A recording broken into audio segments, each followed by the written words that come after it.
আরে আমার নবী যখন দাওয়াত দেয় রে, দলে দলে মানুষ যখন কালেমার দাওয়াত পায়া ইসলামের পতাকা তলে আসতে শুরু করছে গো। রাহমাতুল লিল আলামিন যখন কালেমার শান্তির দাওয়াত, এর সালাতের দাওয়াত, নবুয়তের দাওয়াত, আল্লাহর পয়গম্বর সত্যের দাওয়াত দেয়া যখন শুরু করলেন, আমার নবীজি কালেমার দাওয়াত দেন, দলে দলে অমুসলিমেরা কালেমার দাওয়াত কবুল করে, কালেমা প্রচার করে, কালেমা পড়ে মুসলমান হয়ে যায়। জোরে জোরে বলেন মারহাবা। এই দৃশ্য দেখে আবু জেহেলের বড় কষ্ট লাগছে গো। আবু জেহেল এত কষ্ট পাইল, আব্দুল্লাহর বেটা মুহাম্মদ কি যেন এক মন্ত্র পড়ে, মানুষ দলে দলে তার দলে চলে যায়। আর আমি আবু জেহেল এই মহল্লার বড় নেতা, ধন সম্পদের অভাব নাই, টাকার অভাব নাই, কিন্তু আমার দলে কোনো লোক নাই। কারণটা কি? বড় টেনশনের মধ্যে আছে আবু জেহেল মুসলমান। শুনে নাও, উনি যাইতে যাইতে মুহাম্মদকে বাধাগ্রস্ত করতে লাগলেন, কিন্তু পারে না। চলে গেল তৎকালীন জামানায়। ও যুবক, ও মুসলমান শোনো, মিশরে চলে গেলেন। মিশরের বাদশা তখনকার তৎকালীন জামানায় নাম হলো হাবিব বিন মালিক। জোরে বলা যাবে না মারহাবা? নাম কি? হাবিব বিন মালিক। নাম কি? হাবিব বিন মালিক। তৎকালীন জামানায় প্রেসিডেন্ট। আবু জেহেল ডাকতে বলে, ভাই আব্দুল্লাহ, এ মুসলমান হাবিব বিন মালিক, আপনার কাছে আমি বিপদে পড়ে আছি।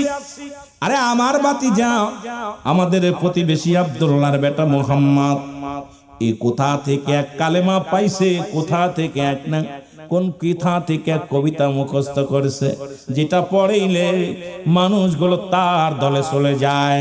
শান্তির দিকে মানুষ বেশি যায়, অশান্তির দিকে মানুষ যায় না। এখন কালেমা পড়ে এই মানুষগুলো দলে দলে তার দলে চলে যায়।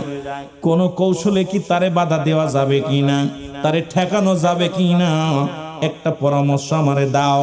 কারণ মুহাম্মদ কি হাবিব বিন মালিক কয়, আবু জেহেল চিন্তার কোনো কারণ নাই, শয়তানের সঙ্গে শয়তানের বুদ্ধি, ঘুষখোরের লগে ঘুষখোরের বুদ্ধি। ও মুসলমান শুনে নাও, হাবিব বিন মালিক ডাক দে, আবু জেহেল চিন্তা করো না। কারণ মুহাম্মদ তো নীতির বড়ায় দেখায়, সৎ চরিত্রের বড়ায় দেখায়। কারণ মুহাম্মদ সে মুসলমান মুমিন বলে দাবি করে, সে মিথ্যা বলে না, চগলখড়ি করে না, সৎ পথের সৎ সন্ধানে থাকে। মুহাম্মদকে যদি একটা মানুষের সামনে ফল ধরায়া দেয়া যায়, মুহাম্মাদের মাথা নিচু হয়ে যাবে, তোমার মাথা উঁচু হয়ে যাবে, সমাজের মধ্যে তুমি সবার কাছে বড় নেতা হয়ে যাবে। জোরে জোরে চিল্লায়া বলা যাবে না নাউজুবিল্লাহ। হাবিব বিন মালিক কত বড় বদ! উনি বললেন, একটা কাজ করো, আগামী দিন একটা সমাবেশ ডাকো, বিশাল একটা সমাবেশ ডাকবা, ডাকটা দিয়া মুহাম্মদকে দাওয়াত দিবা, রাহমাতুল লিল আলামিনকে দাওয়াত দিবা। সেখানে বিশেষ অতিথি, প্রধান অতিথি হিসেবে থাকবো মুহাম্মদ, প্রধান অতিথি। যেমন আজকের মাহফিলে প্রধান অতিথি একজন, ওদিন হাবিব বিন মালিক প্রধান অতিথি, রাসূলকেও দাওয়াত দিছে প্রধান অতিথি। বিশেষ অতিথি থাকবে আবু জেহেল। নাম কি? জোরে বলেন, নাম কি? বর্তমান প্রেক্ষাপটে আলোচনা খুব খেয়াল করবেন। নাম কি? আবু জেহেল। হাবিব বিন মালিক কয়, বাবা একটা কাজ করো, কাজটা হলো দুইটা চেয়ার বানাবা, বেশি চেয়ার মঞ্চে দিবা না, এতগুলো মানুষ বসবে না। কারণ প্রধান অতিথির একটা চেয়ার, বিশেষ অতিথির একটা চেয়ার, বাকিগুলো সব নিচেই বসবে। কারণ সবার মর্যাদা এক হবে না। কারণ তুমি হলে, আমি হলাম প্রধান অতিথি, আমার জন্য একটা চেয়ার, আর তোমার জন্য একটা চেয়ার বিশেষ অতিথি, বাকিগুলো সবাই নিচেই বসবে। এখন দুইটা চেয়ার বানালো, একটা চেয়ার হলো স্বর্ণের, আর একটা চেয়ার হলো রূপার। মারহাবা বলেন না? আরো জোরে, জোর হচ্ছে না, আরো জোরে বলেন আল্লাহু আকবার। কয়টা চেয়ার? দুইটা চেয়ার, একটা হলো স্বর্ণের চেয়ার, আর একটা হলো রূপার চেয়ার। দুইটা চেয়ার বানাইছে। হাবিব বিন মালিকের জন্য বানাইছে স্বর্ণের চেয়ার, যেহেতু আমারে মুহাম্মাদের ইসলামটাকে শেষ করে দিতে হবে, মুহাম্মাদের ইসলাম যেন প্রচার করতে না পারে, এই কোরআন যেন মুহাম্মাদ আর মানুষের কাছে না বলতে পারে, এই কোরআনটা যেন ভুল ধরিয়ে দেওয়ার জন্য, কোরআনটাকে চিরতরে বিদায় করার জন্য ষড়যন্ত্র শুরু করছে আবু জেহেল এবং হাবিব বিন মালিক। এখন মুহাম্মদকেও প্রধান অতিথি দাওয়াত দিছে। রাসূলুল্লাহর কাছে যায় আবু জেল কয় বাতিজা, আগামী দিন বিশাল একটা সমাবেশ আছে, সেই সমাবেশে আপনাকে প্রধান অতিথি করা হয়েছে, 10টায় সমাবেশ শুরু হবে। কয়টায়? এই জোরে বলেন কয়টায়? 10টায় শুরু হবে। আমার বাবারা, 10টায় শুরু হওয়ার কথা বললে আমার নবীজি 10টা, আর ওদিকে হাবিব বিন মালিকরা বলছে 9টায় মিটিং শুরু হবে, 1 ঘন্টা পর। হাফ ডাউন হলো 1 ঘন্টা। আমার নবী মিটিং শুরু হয়ে গেছে, হাজার হাজার জনগণ, আর ওদিন সবাইকে বলছে আজকে মুহাম্মদ তার সত্য ইসলামের দাওয়াত দিবে। আমরা ইহুদি সম্প্রদায়, খ্রিস্টান সম্প্রদায়, আজকে যত কুরাইশ নেতা আছে সবাই মুহাম্মাদের পক্ষে চলে যাব। জোরে বলেন না সুবহানাল্লাহ। আর একটু জোরে বলেন না, কার পক্ষে যাব? মুহাম্মাদের পক্ষে যাব। লোকজন খুব আনন্দ নিয়া, বুকে আনন্দ নিয়া, যে যেহেতু আবু জেল দুষ্ট মানুষ, সেও যদি মুহাম্মাদের দলে চলে যায় আমাদের আর বাকি থেকে লাভ কি? কারণ আবু জেল তো আমাদের নেতা, ও যদি মুহাম্মাদের পক্ষে যায় তাহলে আমরা ছুটকে নেতা, এগুলা থেকে লাভ কি? ওনার পিছে পিছেই যাব। সবাই দল বেঁধে একবারে আমার ওই মজলিসের মধ্যে হাজির হয়ে গেছে। আয়েশা, হাবিব বিন মালিক বইছে স্বর্ণের চেয়ারের মধ্যে, আবু জেল বইছে রূপার চেয়ারের মধ্যে, বই আলোচনা শুরু করছে। লোকজন বলে, হে আবু জেহেল, তুমি না বলছিলে আজকের মাহফিলের, আজকে অনুষ্ঠানের প্রধান অতিথি থাকবে আব্দুল্লাহর বেটা মুহাম্মদ। আবু জেহেল বলতে, আপনারা শোনেন, উনি যে একটা প্রতিশ্রুতি ভঙ্গকারী, 3টা চরিত্র যার ভিতর থাকে সে মুনাফিক, সে মুসলমান বলে দাবি করতে পারে না। তা আব্দুল্লাহর বেটা মুহাম্মদ সে মুসলমান না, কারণ এই জন্য সে যে বলতেছে আমি মুসলমান, 1 নাম্বার হলো মিথ্যা বলা, 2 নাম্বার হলো প্রতিশ্রুতির ভঙ্গকারী, 3 নাম্বার হলো আমানতের খেয়ানতদারি। এই 3টা চরিত্র যার ভিতরে থাকবে সে মুসলমান বলে দাবি করতে পারবে না। এখন আবু জেহেল বলতেছে, তোমরা তো সবাই মুহাম্মাদের জন্য পাগল, তাকে আমরা দাওয়াত দিছি 9টায়, মুহাম্মদ এখনো আসে নাই। 1 নাম্বার সে দাওয়াত গ্রহণ করেছে, মিথ্যা তোহমাত যে আমি সে আসে নাই। 2 নাম্বার সে ছলনা করছে, আমাদের সাথে প্রতিশ্রুতি ভঙ্গ করছে, আসতেছে আসে নাই। 3 নাম্বার সে আমানতের খেয়ানত করছে, আসতেছে আসে নাই। লোকজন বলে, মুহাম্মদ তো এমন লোক না, আব্দুল্লাহর বেটা মুহাম্মদ সে তো সত্যের পয়গম্বর, রাহমাতুল লিল আলামিন, যার তুলনা হয় না, যিনি কুল কায়নাতের নবী। নবী বলেন, হায়াতি খায়রুল লাকুম, আমার নবী কমে হায়াতের জিন্দেগিটা আমার উম্মতের জন্য কল্যাণ স্বরূপ। ওয়াফাতি খায়রুল লাকুম ওয়া মামাতি খায়রুল লাকুম, নবী কয়, হে উম্মতিরা, আমি বিদায় নিছি আমার উম্মতের জন্য, দুনিয়া আগমন করেছি আমার উম্মতের জন্য। জোরে বলেন না মারহাবা। আস্তে করতেছেন, আমার আব্বার কিতাব নেই, আব্বার কিতাব। রাসূল বলে, হায়াতি খায়রুল লাকুম, আমার হায়াতের জিন্দেগিটা আমার উম্মতের জন্য উত্তম মঙ্গল, কারণ আমি নবী দুনিয়ার মধ্যে আগমন করেছি, আমার উম্মতের সঙ্গে কথাবার্তা বলেছি, চলাফেরা করেছি, উম্মতেরা যেমনি জীবন যাপন করে আমিও এমনি করেছি, উম্মতের যেমন সংসার করে আমিও এমনি করেছি, আমার উম্মতের সঙ্গে কথাবার্তা বলতে পেরেছি, এই জন্য উম্মতের জীবনটা ধন্য। নবী বলেন, ওয়াফাতি খায়রুল লাকুম, আমার ওয়াফাতটা, আমার ইন্তেকাল, রাসূলুল্লাহ বলতেছে আমি ইন্তেকাল করেছি, এটা আমার উম্মতের জন্য মঙ্গল। জোরে বলেন না সুবহানাল্লাহ। আর একটু জোরে, আওয়াজ নাই, মনে হয় আপনাদের ভিতরে ভেজাল আছে। আমি ভেজাল আছে? রাসূলুল্লাহ কি বাইসে আছে না ইন্তেকাল করছে? এই কথা বলেন, ইন্তেকাল করছে? রাসূল ইন্তেকাল করছে। নবী বলছে আমার ইন্তেকাল শরীফটাও এটাও উম্মতের জন্য কল্যাণ স্বরূপ, কারণ পৃথিবীর মধ্যে কোন উম্মত যদি কোনো ভালো কাজ করে, আমি নবী তার জন্য প্রশংসা করি রব্বে কারীমের দরবারে। আমার নবীজি বলতেছেন, আবার যদি কোনো উম্মত পৃথিবীর মধ্যে কোনো গুনাহের কাজ করে, আমি নবী তার জন্য ইস্তেগফার করি, মাফ চাই আল্লাহর কাছে। সুবহানাল্লাহ বলেন না, আরো জোরে বলেন না সুবহানাল্লাহ। এই পৃথিবীর মধ্যে এমন নবী কে বা কার জন্য কান্দে? আমার বাবারা, আমার ছেলে অন্যায় করলে বাবা মাফ চায়, গ্রামের ছেলে অন্যায় করলে চেয়ারম্যান মেম্বার যে মাফ চায়। আর এমন নবীর উম্মত হইছি, আমি ভুল করলে আমার নবী আমার জন্য ক্ষমা চায়। এই নবীর উম্মত হয়ে কি আপনারা ভুল করছেন না ভালো লাভ হইছে? এই যারা যারা ভুল করছেন হাত উঠান দিয়ে নবীর উম্মত হয়ে। এই রাসূলের পাক সাল্লাল্লাহু আলাইহি ওয়াসাল্লাম উম্মতে ভুল করছেন? যারা বলেন ভুল করছেন। যদি যারা ভুল করেন তারা তো বিপদের মধ্যে আছেন। এই নবীর উম্মত হয়ে আমরা ধন্য। জোরে বলেন মারহাবা। আর একটু জোরে বলেন মারহাবা। হাবিব বিন মালিক চেয়ারের মধ্যে বসে আছি, যখন 10টা বেজে গেছে, রহমতের নবী আব্দুল্লাহর বেটা মুহাম্মদ গুটি গুটি পায় মজলিসে চলে আসে। রাসূল এসে দেখে রে হাজার হাজার মানুষ এই মিটিং এর মধ্যে বসে আছে, হাজার হাজার মানুষ। রাসূলুল্লাহ পিছনে এসে তাকায় দেখে রে দুইটা চেয়ার মঞ্চের মধ্যে, এক চেয়ারে আবু জেহেল, আর একটা চেয়ারের মধ্যে হাবিব বিন মালিক। কোন চেয়ারও খালি নাই, অথচ নবীজি তো প্রধান অতিথি, এই মজলিসের প্রধান অতিথি, তাকে একটা চেয়ার দরকার ছিল দেওয়া, কিন্তু দুইটা চেয়ারে দুজন বসে রয়েছে। আমার নবীজি পিছন থেকে কত আদব ছিল আমার নবীর মধ্যে, মুসলমান শুনে নাও, আদব, বুদ্ধি, মহব্বত, সাহস যা আমার রাসূলুল্লাহর ভিতরে ছিলেন, কত আদব ছিল সমাজের মধ্যে। আমার নবীকে বায়ানাত, উত্তম ব্যবহার, উত্তম আখলাক, উত্তম চরিত্র যা পৃথিবীর মধ্যে আমার নবীর আল্লাহ দিয়েছেন, আর কাউরে দেন নাই। এই নবীর চরিত্র যদি আমার ভিতরে, আপনার ভিতরে না থাকে, সেই গুণাগুণ যদি না থাকে, কেমনে আপনি উম্মাত বলে দাবি করবেন? কেমনে রহমতের নবীর উম্মাত বলে দাবি করবেন? সেই রাসূলুল্লাহর মহব্বত অন্তরে থাকার দরকার আছে কিনা? বন্ধুগণ আমার, রহমতের নবী পিছনে, রহমতের নবী পিছনে চাদর মুবারক বিছায় বসতে গেছে। জিবরিল আমিন দূরে, আমার আল্লাহ ডাকতে কয়, ও জিবরিল তাড়াতাড়ি যাও, আমার হাবিবকে বসো, বলো আমার ইজ্জতের কসম লাগে শুনে নাও। আরে আমার নবীরে যদি না বানাইতাম, স্বর্ণ বানাইতাম না, নবীরে যদি না বানাইতাম, আমি রূপা বানাইতাম না। আমার নবী রাহমাতুল লিল আলামিন যদি মাটির মধ্যে বয়ে পড়ে, আমার ইজ্জত থাকবে না। আমি আমার সত্তার কসম করে বলি, জিবরিল যাও, আমার নবী যেন আজকে জমিনের মধ্যে না বসে। জোরে জোরে চিল্লায়া বলা যাবে না সুবহানাল্লাহ। জিবরিল আমিন এসে বলে, ইয়া রাসূলুল্লাহ, ইয়া হাবিবাল্লাহ, খবরদার, খবরদার, আপনি মাটির মধ্যে বসবেন না। ইয়া রাসূলুল্লাহ, ইয়া হাবিবাল্লাহ, আজকে যদি আপনি মাটির মধ্যে বয়ে পড়েন, আজকে যদি জমিনের মধ্যে বয়ে পড়েন, রব্বে কারীম কষ্ট পাবে। আমি জিবরিল এসেছি আপনার কাছে, নবী গো দাঁড়ান, একটু ধৈর্য ধারণ করেন, আপনি মাটির মধ্যে বসবেন না।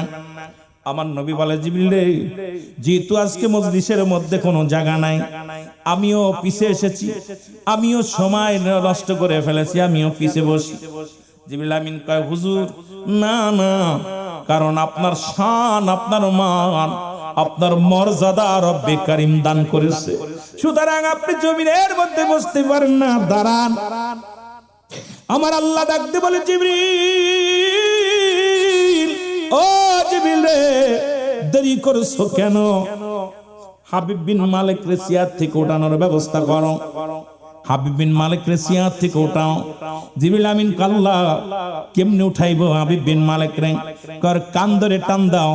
হাবিব বিন মালিকের ডান কান ধরে জোরে টান মারছে, কান ছিঁড়ে গেছে। হাবিব বিন মালিক কয়, কি বলো? আবু জেহেল কয়, কি শুরু করলে, কি শুরু করলে?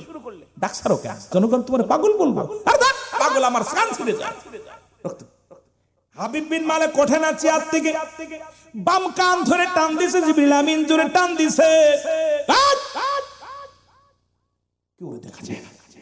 লোকজন কয়, কি হলো? আরে আমাদের প্রধান অতিথি এত কুতাকুতি করে কেন? ঘটনাটা, দুকান ধরে রক্ত বাইর হয়ে গেল। আবু জেহেল কয়, ও হাবিব বিন মালিক, তুমি আজকের মজলিসে, ভরা মজলিসের প্রধান অতিথি, হাজার হাজার জনগণ, হাজার হাজার জনগণ তোমার মুখের দিকে তাকায় আছে, তুমি এত ফালাফালি করো কেন, লাফালাফি করো কেন? বলে, ভাই আবু জেহেল রে, কে যেন আমার কান ধরে টান মারছে, দেখো রক্ত বাইর হয়ে গেছে। দুই কান দিয়ে দেখে রক্ত ঝরে, সব জমিনের মধ্যে রক্তগুলো পড়ে। আল্লাহ কয়, জিবরিল উঠছেনি? কয় ওঠে নাই। কয় দুই কান ধরে টান দে। দুই কান ধরে যখন জিবরিল আমিন দুই কান ধরছে, হাবিব বিন লাভ দিয়ে যায় সামনে পড়ে গেছে, চেয়ারটা সঙ্গে সঙ্গে খালি হয়ে গেছে। জোরে জোরে চিল্লা বলা যাবে না মারহাবা।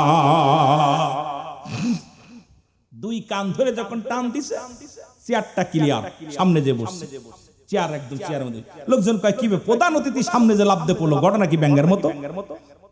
আমার নবীজি বলছে, তাড়াতাড়ি আমার হাবিবের হাত ধরে নিয়ে আসো, ওখানে বসাও, কারণ আজকের মাহফিলের প্রধান অতিথি আমার নবী, কারণ আজকে কুল কায়নাতের নবী, উম্মতের কান্ডারি, বসাও তাকে। রাসূলকে বসিয়ে দিয়েছে। হাবিব বিন মালিক নিচেই বসে আছে। আবু জেহেল তো পেরেশানি হয়ে গেছে, কারণটা কি? প্রধান অতিথির চেয়ারে বসেছে আব্দুল্লাহর বেটা মুহাম্মদ, যাকে অপমানিত করার জন্য এত ষড়যন্ত্র, যাকে লাঞ্ছিত করার জন্য এত কৌশল অবলম্বন করলাম, সে আমার পাশে আজকে সামনের চেয়ারের মধ্যে বসছে। আমার নবীজিকে বসায়া দিয়া আল্লাহ কয়, জিবরিল রে, ও জিবরিল, রাসূলের বাম পাশে আবু জেহেল বসে আছে, এটা মানায় না, কারণ আমার নবীর পাশে আবু জেহেলকে মানায় না। বলে আল্লাহ কি করব, কে কি নিয়ম? আবু জেহেলের ডান কানের মধ্যে হাত লাগায় দিছে, কান ধরার কেন রে, বাম কানে হাত দিছে, কয় কেডা রে। এবার দুই কান ধরে যখন টান দিছে, আবু জেহেল সিয়ার ছাড়ে না, সিয়ার ধরে লাফ দিয়ে উঠে যায়, সিয়ার ছাড়ে না। একবার হাবিব বিন মালিক সিয়ার ছাড়ছে, মুহাম্মদ বসে পড়ছে, এইবার যদি সিয়ারটা ছেড়ে দিই আবার কোন বিপদে পড়বো, ছাড়বে না। কান যখন জোরে জোরে টান মারছে, উঁচু হয়ে গেছে। আল্লাহ কয়, জিবরিলের মা পাছায় এত জোরে এক লাথি মার ছুটে যেয়ে পড়বে, এত জোরে জিবরিল আমিন এক লাথি মারছে, এক লাথিতে যায় মানুষের সমাগমে পড়ে গেছে। জোরে জোরে চিল্লায় বলা যাবে না আল্লাহু আকবার। আবু জেহেল, আমার ভাইরা, আমার বন্ধুরা, আমার আল্লাহ বলে, জিবরিল রে, তাড়াতাড়ি তাহিয়াতুল কালবের সূরত ধরো, কারণ তুমি এখন মানুষের সূরতে চলে যাও, কারণ এখনই আমার নবীর সাহাবী সূরতটা ধরো, ওই চেয়ারের মধ্যে বসো, কারণ আমার নবীর পাশে আবু জেহেল রে মানায় না, মানায় আমার, তুমি তাড়াতাড়ি বসে পড়ো। এবার রাসূলের ডান পাশের চেয়ারে বসে বলেন, হাবিব বিন মুসলমান জিবরিল আমিন দাহিয়াতুল কালবের সূরত ধরে বসে বলেন। এবার লোকজন সবাই আশ্চর্য হয়ে গেলেন, চেয়ারে বসা ছিল কে আর বসলো কে? এ নাস্তিকের দলেরা, যতই তোমরা চেয়ারের চিন্তা করো, এমন একটা দিন আসবে চেয়ার থেকে দৌড়াইতে হবে, সময় বেশি নয়, দৌড়নে শুরু হয়েছে, আরো কত দৌড়াইবা তার শেষ নাই। জোরে বলেন ঠিক কিনা, আর একটু জোরে বলেন ঠিক কিনা, সময়ের ব্যবধান, জোরে বলেন ঠিক কিনা। আমার ভাইরা, আমার বন্ধুরা, আমার লোকজন সবাই বলতে লাগলো, এই লোকটার তো মাঝে মাঝেই দেখি নবীর সঙ্গে, এই লোকটা তো মাঝে মাঝে উদাও হয়ে যায়, এ তো আমাদের মক্কা মদিনার মানুষ নয়। লোকজন বড় আশ্চর্য হয়ে গেলেন। আমার নবী জিবরিলকে দেখে মৃদু মৃদু হাসি দিলেন। নবীজি হাসে। এবার জিবরিল আমিন কয়, নবী গো, আপনার আলোচনা শুরু করেন। আমার নবী আলোচনা শুরু করলেন। উপস্থিত জনগণ শোনেন, আমি আপনাদের জন্য এই দুনিয়ার মধ্যে আমি নবী আপনাদেরকে দুটি কথা বলতে চাই। এক নাম্বার কথা হলো, আপনার স্রষ্টাকে, সবাই বলে আমার আল্লাহ, মারহাবা বলেন। আপনার স্রষ্টাকে, সবাই বলে আল্লাহ। কয়, শোনো, ওই আল্লাহর প্রেরিত রাসূল, আমি আপনাদের কাছে এসেছি দুইটা কথা বলতে চাই। আমি ক্ষমতা চাই না, চেয়ার চাই না, আমি রাজত্ব চাই না, আমি একটা মেসেজ দেওয়ার জন্য আমি আপনাদের কাছে আজকে বলবো। সেই মেসেজটা হলো, লা ইলাহা ইল্লাল্লাহু সাল্লাল্লাহু আলাইহি ওয়াসাল্লাম। সঙ্গে সঙ্গে হাজার হাজার মানুষ গ্রহণ করলেন। মারহাবা বলেন না, আর একটু জোরে বলেন মারহাবা। রাসূল সাল্লাল্লাহু আলাইহি সাল্লামকে পরাজয় করতে গিয়েছিলেন, জয় হয়েছে। যেখানে হাজার মানুষ অমুসলিম ছিল, সেখানে হাজার মানুষগুলো কালেমার মালা পড়ে মুসলমান হয়ে গেল। আবু জেহেলের মাথায় ঘুম নাই, আবু জেহেলের বড় টেনশন আছে, আবু জেহেল বড় পেরেশানিতে আছে, টেনশনে আছে, করতে সালাম কি হয়ে গেল, কি নিজেই খাল কেটে কুমির আনলাম, কারণ চাইলাম মুহাম্মদকে সাইজ করতে, এখন নিজেই সাইজ হয়ে গেলাম। মুহাম্মদকে চাইলাম ইসলামটাকে শেষ করার জন্য পায়তারা শুরু করলাম, এখন দেখি পায়তারা করতে যায় নিজেই ধরা পড়লাম। আমার বাবারা, আমার মনে কিছু করবেন না, দীর্ঘ 17টা বছর নির্যাতন কত সহ্য করেছে, কিন্তু ইসলামের একটু ক্ষতি করতে পারে নাই। আরো দ্বিগুণ শক্তি নিয়ে মুসলিম মিল্লাত মাঠে ময়দানে নামছে। জোরে বলেন ঠিক কিনা, আর একটু জোরে বলেন ঠিক কিনা। পারছেনি? পারছে। কোথায় ছিল এরা? এখন আশ্চর্য হয়ে যায়, শক্তি দ্বিগুণ বাড়ছে, কমছে? কথা বলে না, বাড়ছে না কমছে? বাড়ছে। এর দায়িত্ব কে নিছে? আরো জোরে বলেন কে? হেফাজত করবে কে? আরো জোরে বলেন, মুসলিম মিল্লাতকে হেফাজত করবে কে? কুরআনকে হেফাজত করবে কে? হাদিসকে হেফাজত করবে কে? আপনাকে হেফাজত করবে কে? সব কিছুর মালিক আমার আল্লাহ। এবার আরো ক্ষিপ্ত হইয়া, এবার মুসলমান শুনে নাও, আবু জেহেল কিভাবে কৌশল অবলম্বন করলো। দীর্ঘদিন যত কৌশলগুলো অবলম্বন করছে সাকসেস হতে পারে নাই। বাবারা আমার, আলোচনাগুলো ধৈর্য সহকারে শুনতে হবে, দিলের কান্ডা লাগায়া। আবু জেহেল এত ক্ষিপ্ত হয়ে গেলেন, মুহাম্মদ আমাকে বেইজ্জতি করছে, মুহাম্মদ আমারে সুনকালি মুখে মেখে দিছে, মুহাম্মদকে যে কোনো কৌশল অবলম্বন করে তাকে এই দেশ ছাড়া করা লাগবে, এই মদিনার মাটি থেকে বিতাড়িত করা লাগবে। এই চিন্তাধারা এই মাথার মধ্যে নিয়ে বসে আছে। আমার মুসলমান বাবারা আমার, গভীর মনোযোগ। আমার রাসূল কালেমার দাওয়াত দিয়া রে, ও মুসলমান, আমার নবীজি কালেমার দাওয়াত দিলেন, নাই কোন ইলা, এক আল্লাহ ছাড়া, মুহাম্মাদুর রাসূলুল্লাহ, আমি আল্লাহর পয়গম্বর, আল্লাহর প্রেরিত রাসূল বা বান্দা। আমার নবীজি এই দাওয়াত নিয়ে যখন আসলেন, মুসলমান শুনে নাও, আমার রাসূল দাওয়াত দিলেন, আবু জেহেল চলে গেলেন। যা ওই জামানার মধ্যে সবচাইতে ক্ষিপ্ত শয়তান, সবচেয়ে গুন্ডা, সবচেয়ে মস্তান, তার নাম ছিল আমর। নাম কি? আমর। নাম কি? আমরের কাছে চলে গেলেন। আমর রে বলে, আমর, আমার ভাতিজা আব্দুল্লাহর বেটা মুহাম্মদ আমার সামনে বিদ্রোহী ঘোষণা করেছে, তুমি যদি তাকে মেরে দিতে পারো, তুমি যদি দুনিয়া থেকে সরাই দিতে পারো, আমি তোমাকে মোটা অঙ্কের পুরস্কার দিব রে। কারণ আমর বলে, ও আবু জেহেল, তুমি কি পারো না তারে মারতে? কারণ তুমি তো একই জায়গা বাস করো, একই জায়গা থাকো। আবু জেহেল কয়, যখন ওই মানুষটার মুখের দিকে তাকায় বড় মায়া লাগে, কারণ ওই মানুষটার বাবা নাই। আরে আবু জেহেল কয়, যখন আমি ওর দিকে ক্ষিপ্ত নজরে তাকাই, মনটার ভিতরে এত কষ্ট লাগে, কারণ পৃথিবীর মধ্যে ওই মানুষটার বাবা নাই, মা নাই, মন তো চায় দুনিয়া থেকে শেষ করে দি। যখন তার সামনে যায়, আমি আবু জেহেল তারে মারতে পারি না। সুতরাং তোমাকে আমি বলতেছি, তুমি যদি মুহাম্মদকে দুনিয়া থেকে বিদায় করে দিতে পারো, তাহলে তোমাকে উপযুক্ত পুরস্কার দেয়া হবে, আর এই উপযুক্ত পুরস্কার তোমার আমি হাতে দিব। তুমি দয়া করে, মায়া করে এর বিনিময় মুহাম্মদকে শেষ করে দিতে হবে। জোরে জোরে চিল্লায়া বলা যাবে না নাউজুবিল্লাহ। হাজারো ষড়যন্ত্র চলেছে ইসলামটাকে শেষ করে দেওয়ার জন্য। বাংলাদেশ থেকে কুরআন উঠিয়ে দেওয়ার ষড়যন্ত্র চলেছে। বাংলাদেশ থেকে মুসলিম মিল্লাতের এই মুসলমানদের, মুসলমান শোনো, ইসলামী আইন বিধান গুলো বন্ধ করার জন্য হাজারো ষড়যন্ত্র চলেছে। ইহুদি খ্রিস্টানদের, নাসারাদের পারে নাই। কারণ মুমিনের অন্তরের ভিতরে কুরআন আছে। মুসলমান শুনে নাও, এই কোরআন যার ভিতরে থাকবে তার অন্তর জিন্দা, এ মরতে পারে না। জোরে জোরে বলেন ঠিক কিনা? এখন আল্লাহ কয় মুনাফিক তো থাকবে, আল্লাহ কয় মিনান নাস, মানুষের মধ্যে না কুল, তারা বলবে আমান্না, তারা ঈমান আনছে বিল্লাহি, আল্লাহর প্রতি, অবিলা কেরাতের প্রতি বিশ্বাস স্থাপন করেছে। ও মা হুম বিমুমিনিন,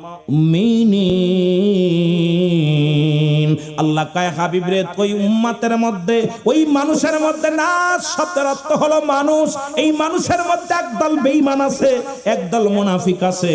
দেখবেন তারা এদিকেও যায়, ওদিকেও যায়।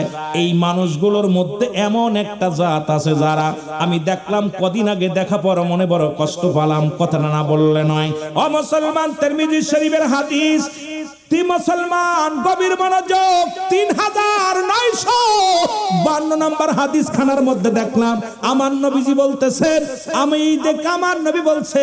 আমার নবীজি বলছে, কি বলছে?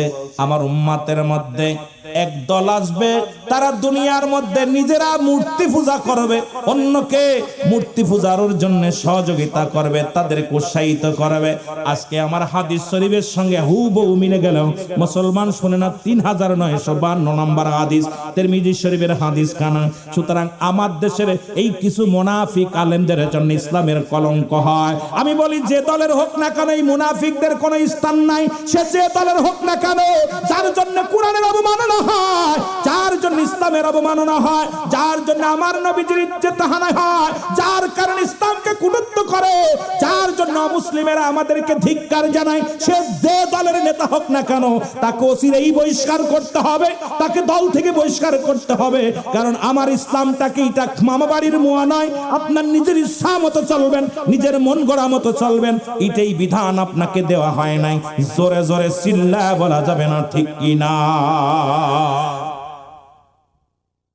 নবীজি বলছে শেষ জামানের একদল উম্মত তারা মূর্তি পূজা করবে এবং অন্য উৎসাহিত করবে। এবছর দেখলাম অনেক দাড়িওয়ালা টুপিওয়ালা, অনেক পীর সাহেবের মুরিদরাও, অনেক পীর সাহেবের মুরিদরা দেখি নফল নামাজ পড়তেছে, দোয়া করতেছে।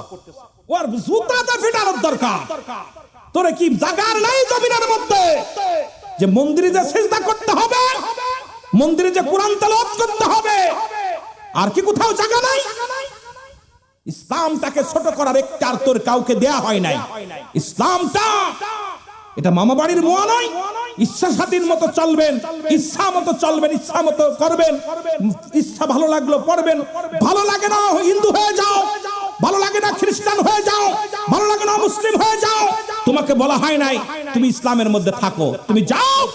তোমার মতো হাজার হাজার কোটি কোটি যদি অমুসলিম হয়ে যায়, আল্লাহর কোনো ক্ষতি আছে? এজন্য বলেন কোনো ক্ষতি আছে? ইসলামের কোনো ক্ষতি আছে? সুতরাং তুমি ইসলামটাকে কলুষিত করবা, এটা আমরা মানতে পারবো না। জোরে বলেন ঠিক কিনা? আর একটু জোরে বলেন ঠিক কিনা? আমার ভাইরা, আমার বন্ধুরা, আমার কষ্ট হচ্ছে না? আপনাদের কষ্ট হচ্ছে? নড়াচড়া দেওয়া যাবে না, আলোচনা শুনতে হবে খুব ধৈর্য সহকারে। আমার বন্ধুগণ, আমার রাসূল আকরাম সাল্লাল্লাহু আলাইহি ওয়াসাল্লামকে হত্যা করার ষড়যন্ত্র, নবীকে মারার ষড়যন্ত্র, চলে গেলেন মুসলমান শুনে নাও, আরো ক্ষিপ্ত হয়ে গেলেন। এবার আবু জেহেল চলে গেলেন কার কাছে? আমরের কাছে। আমর বলে, আমাকে যদি পুরস্কার দাও, আমাকে যদি মোটা অঙ্ক পুরস্কার দাও, তাহলে মুহাম্মাদকে, মুহাম্মাদের কাল্লানে তোমার সামনে দিয়ে দিব। জোরে বলেন নাউজুবিল্লাহ। কত বড় নাস্তিক, কত বড় দুশমন রাসূল! রাসূলকে হত্যা করবে প্রাইজ পায়া, টাকা পায়া, সম্পদ পায়া। তো আমার নবীজি কালেমার দাওয়াত দিয়ে এই মাত্র এসে পাহাড়ের গোয়ায় বসে বসে রয়েছে নবীজি। আমার নবীজি কান্দে, আল্লাহ দিয়ে দেন, আমি আল্লাহ, কাবি আল্লাহ, কাল্লা কয়জন? আরো যারা বলেন কয়জন? আমার নবী তো এটাই জানিয়ে দিছে সাহাবীদেরকে, তবে তাবিদের অমুসলিমদেরকে গোটা জাতির জানা দিছে আমার আল্লাহ। ও বন্ধুগণ, ও মানুষ শোনো, আমার আল্লাহ। মারহাবা বলেন। আল্লাহ ডাক দিয়ে বলে, আল্লাহ বলে, হাবিব জানা দাও আমি আল্লাহ পৃথিবীর মধ্যে কাউরে জন্ম দিই নাই, কারো থেকে জন্ম নিই নাই। যারা চন্ড পূজা করে খবরদার তারা যেন ছেড়ে দেয়, যারা মূর্তি পূজা করে তারা যেন ছেড়ে দেয়, দুনিয়ার মধ্যে যারা গাছ পূজা করে তারা যেন ছেড়ে দেয়, যারা দুর্গা পূজা করে তারা যেন দুর্গা পূজা ছেড়ে দেয়। কারণ আমার আল্লাহর সঙ্গে শরীক করে এই দুনিয়ার মধ্যে যারা ইবাদত বন্দেগীতে লিপ্ত হলো, তাদেরকে জানায়া দাও আমার আল্লাহর কোনো ছেলে মেয়ে নাই, বন্ধু নাই, বান্ধব নাই। আমার আল্লাহ কাউরে জন্ম দেই নাই, কারো থেকে জন্ম নেই নাই। আসমান জমিনের মধ্যে তার সমতুল্য সমকক্ষ আর কেউ নাই। রাখেন একটু মহব্বতের সঙ্গে দুরূদ শরীফ পড়েন। আল্লাহুম্মা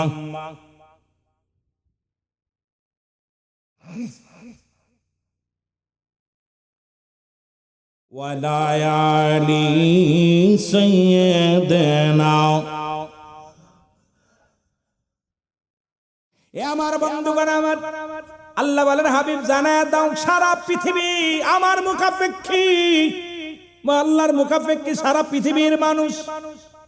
আল্লাহ রাব্বুল আলামিন কারোর মুখাপেক্ষী নয়। ঘোষণা কার? আর একটু জোরে বলা যাবে না কার? এ আরো জোরে বলেন কার? আল্লাহর ঘোষণা। আল্লাহ বলে, বান্দা আমার নবী জানিয়ে দেয় এই পৃথিবীর মধ্যে যারা চন্দ্র পূজা করে, যারা মুসলমান প্রতিমা পূজা করে, যারা দেবতা পূজা করে, তাদেরকে জানাই দিছেন আমার নবীজি, ও মানুষ তোরা আয়, ফিরে আয়, একমাত্র পূজা কর আমার রব্বে কারিমের, সিজদা কর আমার আল্লাহর। এই দুনিয়ায় ওদিকে সিজদা মেরো না, ওই জমিনের মধ্যে অন্য কারো সিজদা দিও না, এই জমিনের মধ্যে অন্য কাউকে ইলা বানায়ও না। একমাত্র তোমার প্রভু, তোমার খোদা, তোমার রব আমার আল্লাহ। জোরে জোরে চিল্লায় বলা যাবে না মারহাবা? আর একটু জোরে চিল্লায় বলেন মারহাবা? আর একটু জোরে চিল্লায় বলো মারহাবা? ও বন্ধুগণ শুনে নাও, রাসূলুল্লাহ আমার নবী রাহমাতুল লিল আলামিন কান্দে আর কালিরে, আমি তো কোনো দাওয়াত, আমি তো সম্পদের জন্য কাউকে আঘাত করি নাই, কাউকে কষ্ট দিই নাই, আমি নবী শুধু এই দাওয়াতটা দিছি, লা ইলাহা নাই কোন ইলাহ ইল্লাল্লাহু আল্লাহ ছাড়া, মুহাম্মাদুর রাসূলুল্লাহ আমি আল্লাহর প্রেরিত রাসূল বা বান্দা হলাম, আমি নবী। এই দাওয়াতটা শুধু দিয়েছি, আমি তো কারোর সঙ্গে হট্টগোল করি নাই, কাউকে জোর করে ইসলামের মধ্যে আনি নাই, কাউকে জোরপূর্বক আমি কালেমা পড়াই নাই, শুধু দাওয়াতটা দিছি। আল্লাহ ছাড়া কোনো ইলাহ নাই, সব কিছুর মালিক আল্লাহ। এর জন্য আমাকে গালি দিছে। আমার নবী বলে, ও আলী, আমি বড় কষ্ট পাইলাম এই দাওয়াত দেওয়ার জন্য। আজকে আমার মাকে গালি শুনতে হলো, বাবাকে গালি শুনতে হলো। চোখের পানি ছেড়ে নবীজি কান্দে। আলী বলে, ইয়া রাসূলুল্লাহ, ইয়া হাবিবাল্লাহ, নবী গো, মায়ার নবী,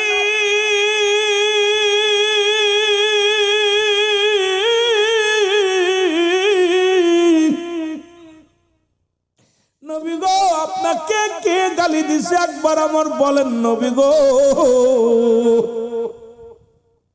কে আপনাকে কষ্ট দিল যে আপনার চোখের পানি পড়ে? তামাম পৃথিবী একদিকে, আপনার ভালোবাসা একদিকে নবী গো, সারা পৃথিবী চাই না, আপনার ভালোবাসা চাই। রাসূল গো, আপনাকে কে গালি দিছে একটু জানতে চাই। আমার নবী বলে, আলী রে, এই নামটা আমি বলতে পারবো না, নামটা বলা যাবে না। তার কাছে অনেক কষ্ট আছে, তার কাছে অনেক সম্পদ আছে, এই পৃথিবীর মধ্যে অনেক শক্তি তার গায়ে, কারণ তার নামটা এই জমিনের মধ্যে মক্কা মদিনার বড় ধনী এবং সম্পদের মালিক, এমনকি বড় অস্ত্রের ভান্ডার আছে তার কাছে। আলী বলে, ইয়া রাসূলুল্লাহ, ইয়া হাবিবাল্লাহ, আপনিও ভুলে গেছেন আমার কাছেও অস্ত্র আছে। জোরে জোরে বলেন মারহাবা, আরো জোরে বলেন না। হযরত আলী বলে, ইয়া রাসূলুল্লাহ, ইয়া হাবিবাল্লাহ, ওই ব্যক্তির নাম আপনি বলেন। আপনি কি জানেন না আমিও দুটি অস্ত্র জোগাড় করেছি, দুইটা অস্ত্র সংগ্রহ করেছি, যা পৃথিবীর মধ্যে কোনো অস্ত্রের খানা নাই।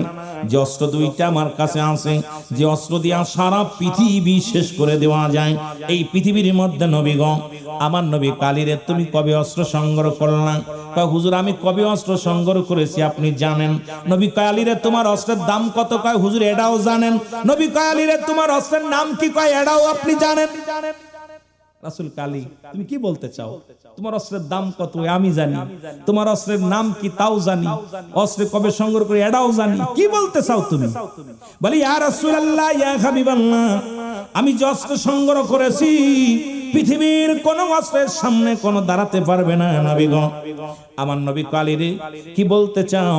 কয়, ইয়া রাসূলুল্লাহ, ইয়া হাবিবাল্লাহ, আমি যে অস্ত্র দুইটা সংগ্রহ করেছি, এই অস্ত্র যার কাছে আছে নবী গো, এই পৃথিবীর মধ্যে সেই তো শাহিনশাহ, সেই তো পৃথিবীর মধ্যে বড় মস্তা। আল্লাহর নবী বলে, আলী রে, তোমার অস্ত্র দুটির নাম বলো। বলে, ইয়া রাসূলুল্লাহ, ইয়া হাবিবাল্লাহ, আপনি আগে নাম বলেন। কে আপনাকে গালি দিছে আগে নামটা বলেন, তারপরে আমার অস্ত্র দুটির নাম বলবো। সুবহানাল্লাহ বলেন না। নবীজি, কালীরে, কি আছে, কি বলবো তার নাম? নবী কালীরে, সেই নামটা কেমনে বলবো? কয়, হুজুর, একটু দয়া করে বলেন। আমার নবী কালীরে, তোমার অস্ত্র দুটির নাম বলো আগে শুনি। আমার আলী বলে, ইয়া রাসূলুল্লাহ, ইয়া হাবিবাল্লাহ, আমার দুইটা অস্ত্র, এক নাম্বার অস্ত্রের নাম হলো আমার আল্লাহ। যারা বলা যাবে না মারহাবা। মুসলমানদের শক্তি কে? যারা বলেন কে? আল্লাহ পাক ছেড়ে দেয়, ছাড় দেয় না, ঠিক কিনা? আল্লাহ ছেড়ে দেয়, ছাড় দেয় না। হয় একদিন, দুদিন, 3 দিন, 4 দিন নাফরমানি করেছো, রব্বে কারীম যেদিন ধরবে সেদিন আর পৃথিবীর কোন ব্যক্তি বাঁচানো সম্ভব হবে না। আমার বাবারা, আলী বলে, ইয়া রাসূলুল্লাহ, ইয়া হাবিবাল্লাহ, দ্বিতীয় অস্ত্রের নাম হলো মুহাম্মাদুর রাসূলুল্লাহ। নবী গো, আমি দুইটা অস্ত্র সংগ্রহ করেছি, একটা অস্ত্রের নাম আমার আল্লাহ, দ্বিতীয় অস্ত্রের নাম হলো মুহাম্মাদুর রাসূলুল্লাহ। নবী গো, সারা পৃথিবীর যত অস্ত্র আছে, এই দুইটা শক্তির কাছে কোনো পৃথিবীর কোন শক্তির খানা নাই। জোরে জোরে চিল্লা বলা যাবে না মারহাবা। এ যুব কমিটির ভাইরা, শুনে নাও, কয়টা শক্তি? হ্যাঁ, জোরে বলেন, কয়টা? এই দুইটা শক্তির নাম কি? দুইটা অস্ত্রের নাম কি? হ্যাঁ, জোরে বলেন, কি কি? আল্লাহ এবং আল্লাহর রাসূল। নবীজি আশ্চর্য হয়ে গেছে।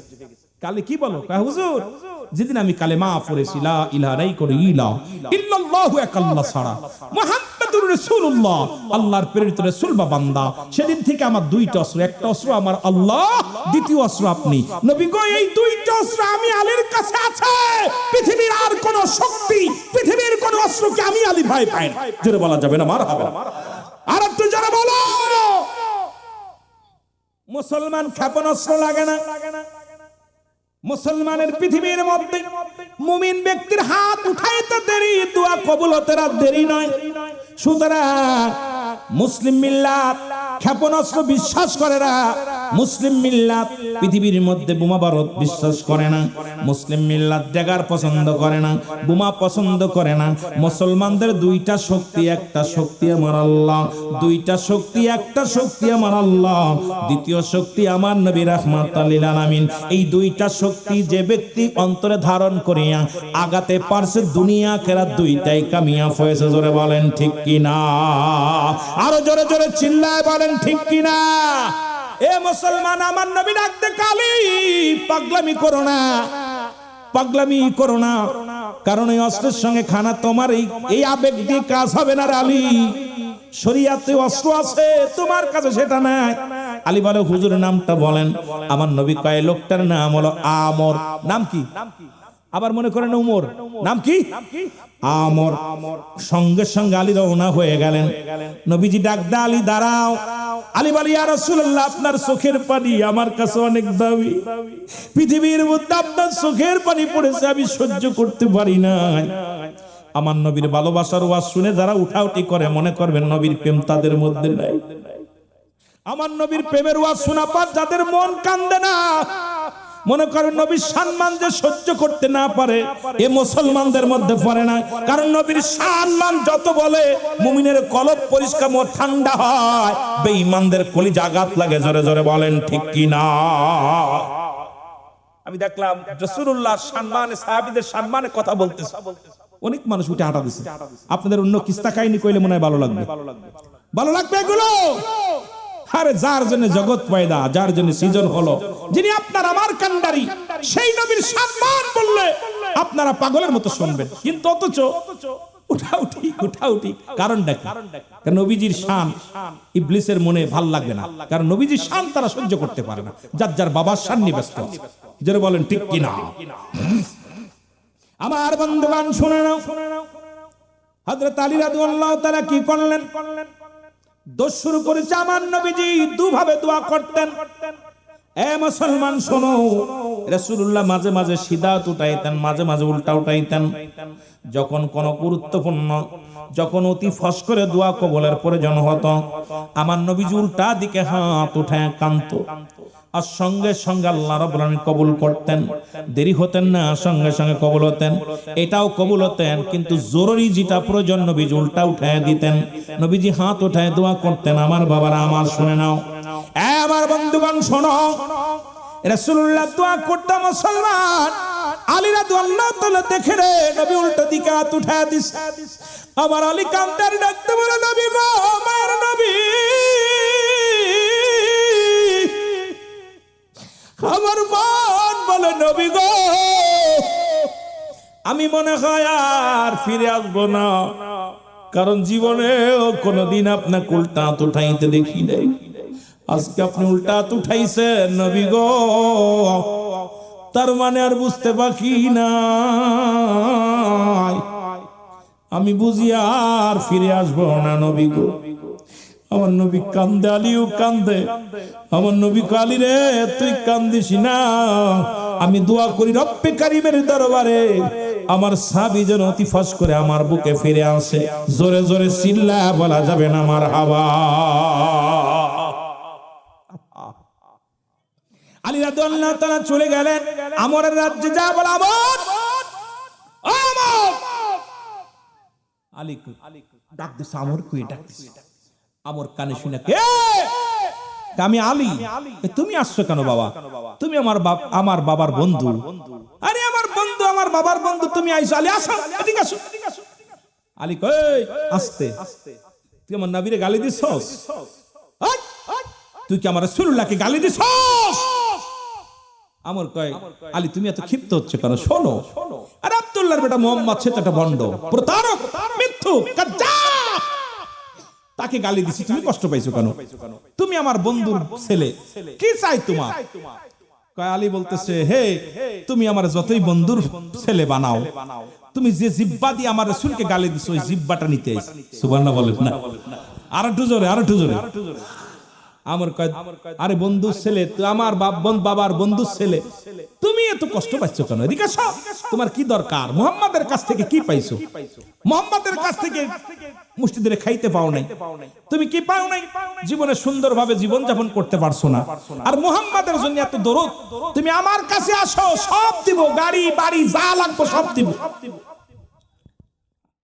আমর ডাকতেছে, আলী কয়া, আমর রে, পৃথিবীর মধ্যে সবচেয়ে শান্তির জায়গা রাহমাতুল লিল আলামিনের কদম মোবারক। জোরে বলেন মারহাবা, আরো জোরে বলেন মারহাবা।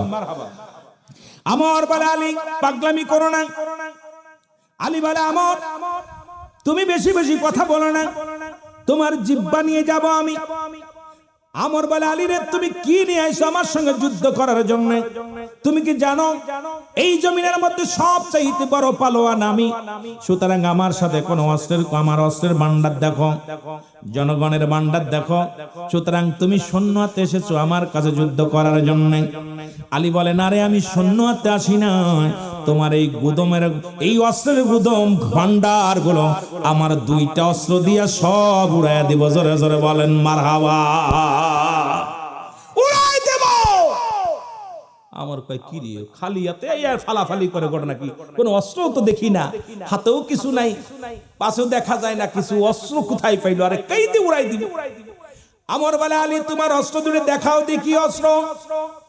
আমি তোমার দেখানোর জন্য আসি নাই, তোমাকে ব্যবহার করার জন্য আসছি, তোমার প্রতি ব্যবহার করার জন্য আনছি। শোনো, আমর বলে, তাহলে চালাও, তোমার অস্ত্র চালাও, আমি দাঁড়াইলাম। আলী বলে, না, আমি মুসলমান, আগে করব না, তুমি আমাকে আক্রমণ করবা, আমি আক্রান্ত হলে তারপরে তোমার আমি আক্রমণ করব। আগে তুমি আক্রান্ত করো, কারণ মুসলিম মিল্লাত কোনদিন মানুষকে মারতে পারে না। আজকে বাংলাদেশের অলিগলিতে হাজার হাজার মানুষগুলো পিটিয়ে মারা হয়। আজকে মানুষগুলো কেন যেন মানুষের দিলে কোনো মায়া নাই। বাবা সন্তান বাবাকে কেটে টুকরা করে ফেলতেছে, বড় কষ্ট লাগে রে। আজকে মানুষগুলো পাথর দিয়া মানুষকে হত্যা করা হচ্ছে। মানুষকে মানুষ, আমার নবীজি বলছে, এমন একটা জামানা আসবে যে ব্যক্তি মারবে তাকে জিগাইবেন, তুমি ওরে মারছো কেন? ও বলবে, আমি জানি না, ও কিসের জন্য মারছি আমি জানি না। যাকে মারছে তাকে জিগানো পরে তোমারে মারছে কেন? কয় জানি না, কারণ নিজেও জানে না আমার কি অপরাধ, আর যে মারছে সেও জানে না আমি কেন তারে মারছি। আজকে বাংলার জমিনে কি অবস্থা দেখতেছি, অলিগলির মধ্যে মানুষ খুন, প্রতিনিয়ত মানুষ মানুষকে হত্যা করতেছে, মানুষ মানুষকে মেরে ফেলতেছে। যে দেশের মধ্যে এত অবিচার, আজকে দেশের মানুষগুলো নিশ্চিন্তে নাই, শান্তিতে নাই, খানা খাইতে পারে না, ঘুমাইতে পারে না, চলতে পারে না। এই দেশের মধ্যে এমন শুরু হয়ে গেছে, সেই জাহিলা জামানার ইতিহাসগুলো নবীজি যা বলে গেছে ঠিক আমরা তাই পেতেছি। কারণ মানুষের দিলে মায়া মমতা নাই। এখন ওয়াজের মঞ্চের বিনোদন হয়ে গেছে। দেখবেন ওয়াজের ময়দানটা একদম বিনোদন, হাসি রহস্য তামাশা দিয়া, রং তামাশা দিয়ে আলোচনা হয়। এখন আর অন্তর কাঁদে না, আলোচনার ময়দানে এসে অন্তর কাঁদে না, বেনামাজি নামাজি হয় না, ইমানদার হয় না। পৃথিবীর মধ্যে বেপরদা নারী পর্দার মধ্যে আসে না, কারণ ওয়াজের ময়দান আর নাই। ওয়াজের ময়দানে একটা আয়াত পড়ে শুরু করেছি শুধু গিবত আর সমালোচনা। এটার নাম ওয়াজ নয়, এটা সম্পূর্ণ আজকে ওয়াজ নসিহত দিয়ে মানুষের পরিবর্তন হচ্ছে না। কারণ একটাই হলো, ওয়াজের ময়দান একটা বিনোদন বানিয়ে ফেলেছে। জোরে বলেন ঠিক কি না? এই আনন্দ আমি দিতে পারি না, আমার জীবনে একটা অভ্যাস। এই আনন্দ যতক্ষণ পর্যন্ত আলোচনায় থাকবো, যতক্ষণ পর্যন্ত আপনাদের সামনে থাকবো, হাসি নয়, দাঁত বেরোবে কেন? এটা কি হাসার জায়গা? এটা কান্নার জায়গা, এখান থেকে গুনাহ মাফের জায়গা। কিন্তু ওয়াজের ময়দানে যাই রে হাসি তামাশা ধাক্কা ধাক্কি, এটার নাম ওয়াজ নয়, এ সম্পূর্ণ বিনোদন। ডিজিটাল দেশের বক্তা ডিজিটাল শুরু করেছি আলোচনা। আমার ভাইরা, আমার বন্ধুরা, আমার আলী বলে, আমর তাহলে তুমি মারো। আলী বলেন, আমর বলে প্রস্তুতি হও। আলী রাদিয়াল্লাহু তাআলা প্রস্তুতি হলেন। আমর একটা তীর নিলেন হাতের মধ্যে, জোরে সুরে মারলেন। শেরে খোদা হযরত আলী বিসমিল্লাহ বলে তরবারিটা মুসলমান এই তীরটা ধরে ফেললেন। তীরটা যখন ধরেছে আমর কাফন দিয়ে ফেলেছে, কারণ এই তীরটা যদি লোহার ঢালে লাগতো ঢালটা অতিক্রম করে যেত, এত দ্রুত গতিতে তীরটা চলতেছিল। এই তীরটা একজন যুবক, আজকে যুব সমাজের উদ্যোগে মাহফিল, একজন যুবক শেরে খোদা হযরত আলী তীরটা ধরে ফেলেছে। জোরে বলেন মারহাবা, আর একটু জোরে বলেন না মারহাবা। আর একটা তীর মারতে গিয়ে আলী বলে দাঁড়াও, কথা ছিল তুমি একটা মারবা আমি একটা মারবো, তুমি মেরেছো, তুমি এবার প্রস্তুতি নাও। আমর বলে বাবা মারো, কারণ তোমার ওই তীর আমার পর্যন্ত আসবে না। আলী বলে যেহেতু তুমি আমার বাবার পরিচয় দিছো, তুমি আমার বাবার বন্ধু ছেলে, সুতরাং তোমার চোখের দিকে তাকাইলে মায়া লাগতে পারে। ঢাল ধরো, ভালো একটা ঢাল ধরো, ভালো একটা আড়ালে দাঁড়াও, কারণ তোমার মুখের দিকে তাকাইলে আমার বাবার কথা মনে পড়ে যেতে পারে যে বন্ধু ছেলে, যেহেতু তুমি আমারে বলেছো আমি নাকি তোমার বাবার বন্ধু ছেলে, চোখে চোখ পড়ে গেলে মায়া লাগতে পারে, তখন হয়তো তোমার প্রতি দয়া আসতে পারে। এদিকে আমার রাসূলুল্লাহর প্রেম জাগছে অন্তরের ভিতরে, সুতরাং তুমি একটা ঢাল আড়াল করে ধরো। আমর চিন্তা করে ওই বেটার গায়ে যে শক্তি, এত জোরে তীরটা ঠেকা দিছে, এখন যদি ঢাল না ধরি তাহলে হয়তো আমিও থাকবো না। একটা লোহার বড় একটা লোহার মুসলমান লোহার গম্বুজ ধরলেন বা ঢাল ধরলেন। হযরত আলী ইয়া রাসূলুল্লাহ বলে যখন আক্রমণ করলেন, ওই লোহার ঢালটা বেত হইয়া আমরের বুকের মধ্যে লেগেও পার হয়ে গেছে। জোরে বলা যাবে না মারহাবা। আমর আস্তে আস্তে গড়তে গড়তে আলীর পায়ের নিচে, উপর থেকে নিচে, আলীর তাকায় দেখি করে লোক কই দেয় পার করে। আমর কালী তোমার কাছে পায়ে মাফ চাই, তুমি ছেড়ে দাও, ছেড়ে দাও। আলী কয় না, আমার রাসূলকে গালি দিছো, আরে আমার নবীকে গালি দিছো, আর আমি যুবক বেঁচে থাকতে, এ যুবক, রাসূলুল্লাহর উপরে আক্রমণ হয়, কোরআনের প্রতি আক্রমণ হয়, ইসলামের প্রতি আক্রমণ হয়, আমরা যুবকরা লজেন্স খাওয়া শুরু করেছি। আমার বাবারা, হযরতে শেরে খোদা হযরত আলী যুবক, টকবকে যুবক, উনি কি করলেন, গলার মধ্যে পাড়া দিলেন, পাড়া দিয়ে আপাত জিহ্বা বাইর হয়ে গেছে, বাম হাত দিয়ে জিহ্বাটার এক টান দে ছিঁড়ে নিয়ে রাসূলুল্লাহর কদমের দিকে রওনা হয়ে গেছে। এসে দেখে আমার নবীজি চোখের পানিগুলো ছেড়ে ছেড়ে কান্দে, ডাকতে বলে ইয়া রাসূলুল্লাহ, ইয়া হাবিবাল্লাহ, আপনার আশেক, আপনার যুবক আপনার কদমে হাজির হয়ে গেছে। নবী গো, মায়ার নবী, তাকা দেখেন গো, আর চোখের পানি ফেলেন না। যে জিহ্বা দিয়ে আপনার গালি দিয়েছিল সেই জিহ্বাটা আমি ছিনিয়ে আনছি। আমার রাসূল চোখের পানিগুলো মুছে ডাক দিয়ে বলে রব্বে কারীম, আমার আলী আমাকে এত ভালোবাসে, তুমি ইসলামের বিজয় সৈনিক বানিয়ে দাও পৃথিবীর মধ্যে। আল্লাহ, তাকে তুমি এত শক্তি, এত ঈমান, এত বুদ্ধি, এমন মেধা তুমি দান করো, যা মক্কা মদিনার জমিনে আল্লাহ তাকে যেন জ্ঞানের ভান্ডার। সবাই বলে জোরে জোরে বলেন মারহাবা। আর একটু জোরে বলো।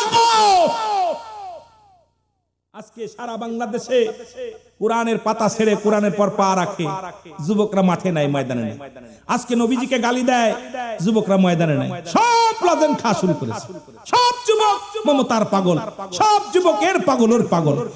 যুবক, কারণ যুবক বয়সী হবে জান্নাতি, আল হাসান হুসাইন হবে জান্নাতের সর্দার।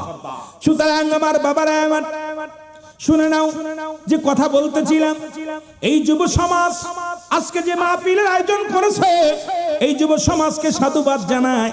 রাসূলুল্লাহর মহব্বত, কোরআনের মহব্বত, হাদিসের মহব্বত তাদের অন্তরে ঢোকার কারণে আজকে আমার বাবারা আমার এই কোরআনের মাহফিলের আয়োজন করেছে, যার ভিতরে কোনো সন্দেহ নাই। আল্লাহ বলেন যালিকাল কিতাবু লা রাইবা ফীহি, আল্লাহ বলেন যার মধ্যে কোনো সন্দেহ নাই, যার মধ্যে কোনো ভুল নাই, যার মধ্যে কোনো জেরের ভুল নাই, জবরের ভুল নাই, নুকতার ভুল নাই, এটা মানে কারা? একমাত্র আল্লাহ বলে হুদাল লিল মুত্তাকিন। আল্লাহ বলে হেদায়েত প্রাপ্ত বান্দা যারা, এই কোরআন মানবে তারা, নবীর বিধান মানবে তারা। আর হেদায়েতের মধ্যে যারা নাই, কোনদিন কোরআন মানবে না, কোরআনের কিছু অংশ মানবে, কিছু অংশ মানবে না, ওদের জন্য আমি আল্লাহ রেখে দিলাম উ'ইদ্দাতুল কাফিরিন। আল্লাহ বলে কাফের বেঈমান মুনাফিকদের জন্য আমি আল্লাহ প্রস্তুতি করে রাখলাম সাতটা জাহান্নাম। কিরা কিরা যাবেন একটু হাত তোলেন। এত বিলদের ওয়াজ করে মুরব্বিরা কয় জাহান্নামে যাব। কোথায় যাবেন? এই জোরে বলেন কোথায় যাবেন? আরো জোরে বলেন কোথায় যেতে চায়?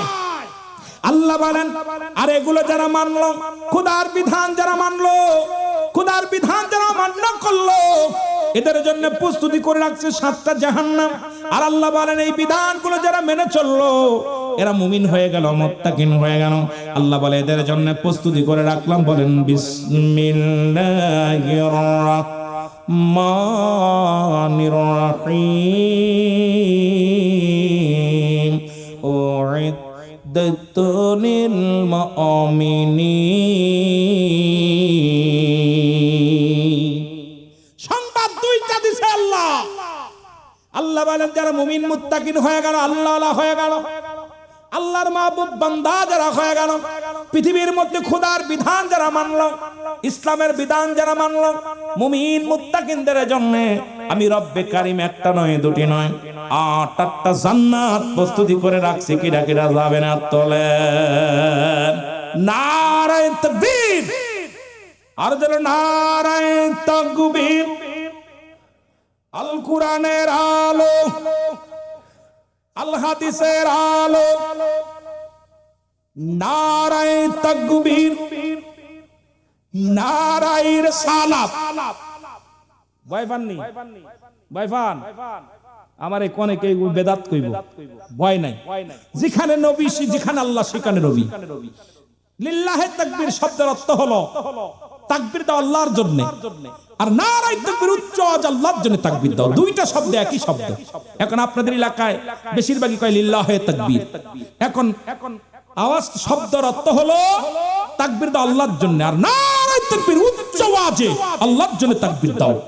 এখানে আমার নবীজির শান, আমার নবীজির মান যদি আমরা মুমিনেরা বাড়িয়ে দিই, লস আছে? জোরে বলেন লস আছে? উনি কে? আমার আপনার বিপদের কান্ডারি, রাহমাতাল লিল, আরো জোরে রাহমাতাল লিল আলামিন। এটা বললে হয়তো আমার কইব মনে হয় বেদাতি হুজুর। আরে কে কি বললো? আমার নবীর ভালোবাসার কারণে কে আমারে ফতোয়া কি দিল দেখার বিষয় না। আমার জীবনের চাইতে আমার নবীকে ভালোবাসে। যেটা বলেন ঠিক কিনা? কে ভালোবাসলো আর না বাসলো কিচ্ছু যায় আসে না আমার। কারণ নবী লাগবে কবরে, নবী লাগবে মিজানে, নবী লাগবে ফুলসিরাতে, নবী লাগবে ইয়াউমুল কিয়ামতের ময়দানে। নবীর ভালোবাসাই হলো ঈমানি দায়িত্ব। জোরে বলেন ঠিক কিনা? আর একটু জোরে বলেন ঠিক কিনা? মহব্বতের সঙ্গে এ মুসলমান শোনো, সুতরাং মুমিনের জন্য, মুত্তাকিনদের জন্য রব্বে কারিম রেখে দিছে, কাফের বেঈমানদের জন্য রেখে দিছে একটা জায়গা, সেটা হলো জাহান্নাম। আর ঈমানদারদের জন্য রেখে দিছে একটা জায়গা, সেটা হলো জান্নাত। সুতরাং আমরা জান্নাতে যেতে চাই কি চাই না? আর একটু জোরে বলেন চাই কি চাই না? মহব্বতের সঙ্গে দুরূদ শরীফ পড়েন। আল্লাহুম্মা আলি সাইয়্যিদিনা। আরো জোরে বলেন আল্লাহুম্মা। আমার বাবারা, এইটা যদি আমার আগে দিতে আমি আলোচনা করতাম। আমি কিন্তু আমার রাসূলের, আমি কোরআন এবং হাদিস থেকে রাসূলের প্রতি ভালোবাসা সাহাবীদের বিষয় নিয়ে আলোচনা করতেছিলাম। আমাকে দিছে রাসূলুল্লাহ সাল্লাল্লাহু আলাইহি ওয়াসাল্লামের লাশ চুরির ঘটনা বলতে। এখন এইগুলো এখন বলতে গেলে অনেক সময়ের ব্যাপার। এই আলোচনা আমি মনে করি যে অল্প একটু বললে আপনাদের কষ্ট হবে। আর এখন 12:30 বেজে গেছে, হয়তো 10-12 মিনিট আপনাদের কিনা আলোচনা করবো, আখেরি মোনাজাত হবে। তা আমি যদি আবার আশপাশে আসি, আলোচনা করলে ভালো হবে নাকি? কিছু বললে আপনাদের কষ্ট হবে সামান্য একটু। রাসূলুল্লাহর লাশ চুরি, আপনারা আমার ওয়াজ আছে দেখবেন। আমি আমার নবীজির লাশ চুরির ঘটনা, এই পৃথিবীর মধ্যে সুন্দর আলোচনা। যে ইহুদিদের চক্রান্ত, আমার রাসূল ইন্তেকালের পরেও আমার রাসূলকে তারা স্থির থাকতে দেন নাই, তারা আমার নবীকে সুন্দরভাবে ঘুমাতে দেন নাই। তারা করছে কি? রাসূলুল্লাহর লাশ চুরি করার জন্য দূর থেকে শরং খুঁজে আমার রাসূলুল্লাহর লাশ চুরি করার জন্য তারা শরং খুঁজেছিল। সুতরাং আমার রাসূলুল্লাহ বারবার স্বপ্নে দেখাইলেন, বারবার স্বপ্নে দেখালেন। দেখানোর পর এরপরে দেখলো, এরপরে এলাকার মানুষ ইহুদিরা এই পার্শ্ববর্তী এলাকা থেকে তখন তারা দুইজন ইহুদিদের চক্রান্ত, তারা নামাজ পড়তো ওই জায়গায়, এমন ভাবে নামাজ পড়তো, কোরআন পড়তো, তেলাওয়াত করতো, বয়া বয়া, ধরার মতো পরিবেশ ছিল না। তারা পান জায়গায় নামাজ পড়তো আর ওই রাত হলে শরণ খুঁজতো, আর এই গর্ত খুঁড়া রাসূলুল্লাহ লাশ পর্যন্ত চলে গেছে। তখন আমার বাবারে, বন্ধুরা আমার রাসূলের লাশটা ওখান থেকে সরানো, তারা চিন্তা করছিল যে মক্কা মদিনায় মানুষ হজ করতে আসে, যাতে আমরা প্রমাণ করতে পারি তোমরা কেন হজ করতে আসছো, নবী তো রওজায় নাই। কারণ এখন একদল আছে না, কয় নবী মরে গেছে। আমার নবীর নিয়ে খুব উল্টুর পাশ, আমাদের মতো মৌলবীরা, আমাদের মতো অনেক দাড়িওয়ালা টুপিওয়ালারা আমার নবীর সম্মান শুনলেই কষ্ট পায়। কারণ ওই দলের মানুষ যারা, তারা আমার নবীর লাশটা চুরি করার জন্য অনেক ষড়যন্ত্র করেছিল। আল্লাহু আকবার বলেন, আর একটু জোরে বলেন। এই জালালউদ্দিন মৌসুলি ইনি কি করলেন, আপনার বাবারা আমার, উনি তৎকালীন জামানায় এই দুজনকে ধরে এরপরে তাদেরকে আগুনে পুড়ায় মারলেন। আগুনে পুড়ায়া, কেউ কেউ বলছে 11 দিন পর্যন্ত আগুন জ্বলছে। পুরানো পর তামা লোহা দস্তা দিয়া রাসূলুল্লাহ রওজা মুবারক সুন্দরভাবে প্রাচীল করে দিছে, যাতে করে আর কেউ ওই খনন করে রাসূলুল্লাহ লাশ মুবারক আর সরানোর চিন্তা ভাবনা না মাথায় নিতে পারে। সুতরাং আমাদের চিরশত্রু, মুসলমানদের চিরশত্রু ইহুদি খ্রিস্টানরা। জোরে বলেন ঠিক কিনা, আরো জোরে বলেন ঠিক কিনা। কিন্তু এর চাইতে বড় শত্রু হলো মুনাফিক মার্কা মুসলমান। কারণ এই মুনাফিক ইসলামের যত ক্ষতি করছে, ইহুদি নাসারারা এত ক্ষতি করে নাই। ইসলামের ক্ষতিটা করার জন্য আমার দেশে অসংখ্য মুনাফিকের আছে। জোরে বলেন ঠিক কিনা। একটু মহব্বতের সঙ্গে দুরূদ শরীফ পড়েন, আল্লাহুম্মা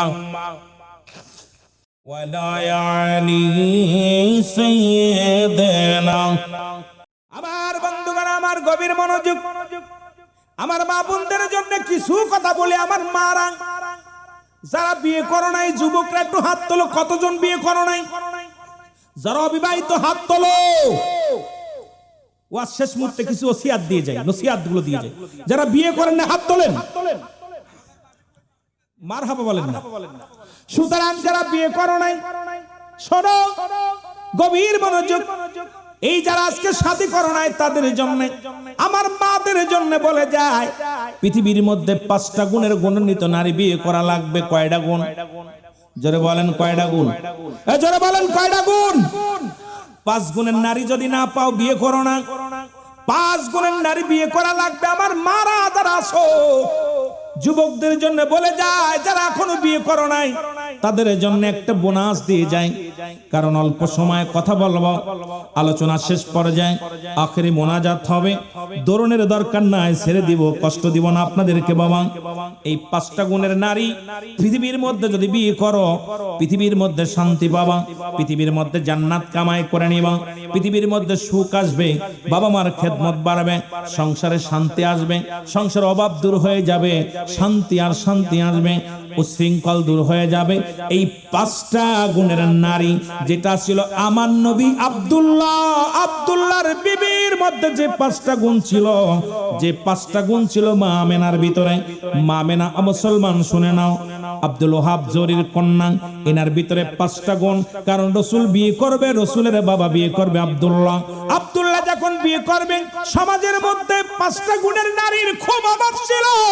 তৎকালীন জামানায় একমাত্র নারী যিনি হলো আমার আম্মা জান, আমার মুসলমান শুনে নাও, রসুলের মা আমেনা, যার ভিতরে মুসলমান শুনে নাও, যার ভিতরে 5টা গুণের গুণ ছিল।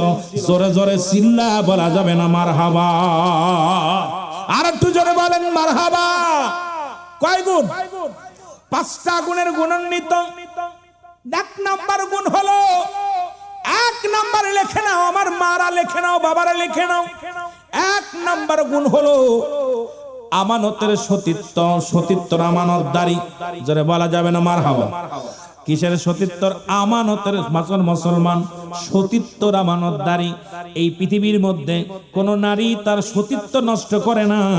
কারণ রাসূল তো নিজেই বলেছে, 2টা জিনিস যে ব্যক্তি হেফাজত করতে পারবে, আমি নবী তার হাত ধরে জান্নাতে নিব। 1 নাম্বার হলো দুগালের মধ্যবস্তু, 2 নাম্বার দুপায়ের মধ্যবস্তু যেটা হলো জিহ্বা এবং দুপায়ের মধ্যবস্তু লজ্জাস্থান। ও মুসলমান, স্ত্রীলিঙ্গ এবং পুরুষ লিঙ্গ, এই দুইটা জিনিস যে ব্যক্তি হেফাজত করতে পারবে, রাসূলুল্লাহ ওয়াদা করেছে আমি তার হাত ধরে জান্নাতে নিয়ে যাব। আমার বাবারা, আমার নবীজির মা যার ভিতরে ছিল তৎকালীন জামানার মধ্যে 5টা গুণ, যার 1 নাম্বার গুণ ছিল সতীত্বর আমানতদারি। জোরে জোরে চিল্লা বলা যাবে না মারহাবা। এখন আমার দেশের সতীত্বর আমানতদারি খুবই কম আছে। আমার মা বোনদের মামাতো ভাই, খালাতো ভাই, ফুফাতো ভাই, চাচাতো ভাই, জ্যাঠাতো ভাই সর্বনাশ করে দিতেছে। আজকে সমাজটা জাতিটারে শেষ করে দিতেছে। ও যুবক, যাদের চেহারা দেখা হারাম, চাচাতো ভাইয়ের চেহারা দেখা হারাম, ফুফাতো ভাইয়ের চেহারা দেখা হারাম, ফুফাতো বোনের চেহারা দেখা হারাম, মামাতো বোনের চেহারা দেখা হারাম, খালাতো বোনের চেহারা দেখা হারাম, কারণ এদের সঙ্গে সম্পূর্ণ হারাম। কিন্তু এগুলো দেখে আজকে আমি আমার ব্যাগনের সাথে ঘোরাঘুরি করে, আমার ছেলে আমার মুসলমান বোনের মেয়ের সঙ্গে ঘোরাঘুরি করে। আজকে সমাজ জাতি সব নষ্ট, কারণ ইসলামের কিছু মানবা কিছু মানবা না, এটার নাম ইসলাম হতে পারে না, এটার নাম ইসলাম হতে পারে না। 1 নম্বরে ছিল সতীত্বর আমানতদারি। জোরে বলো মারহাবা, আরো জোরে বলেন মারহাবা।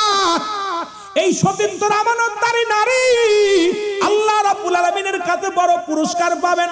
রব্বে কারীম ডাক দিয়ে বলবে, ফেরেশতারা যাও, যে সমস্ত নারী তার সতীত্বকে রক্ষা করে, স্বামীর আমানতকে রক্ষা করে, দুনিয়ার মধ্যে থেকে জীবনটারে কষ্ট করে জীবনটা কাটিয়েছে, ওই সমস্ত নারীদের জন্য আমি রব্বে কারীম আজকে জান্নাতের মধ্যে ওপেন দেখা দিব, কোনো পর্দা থাকবে না।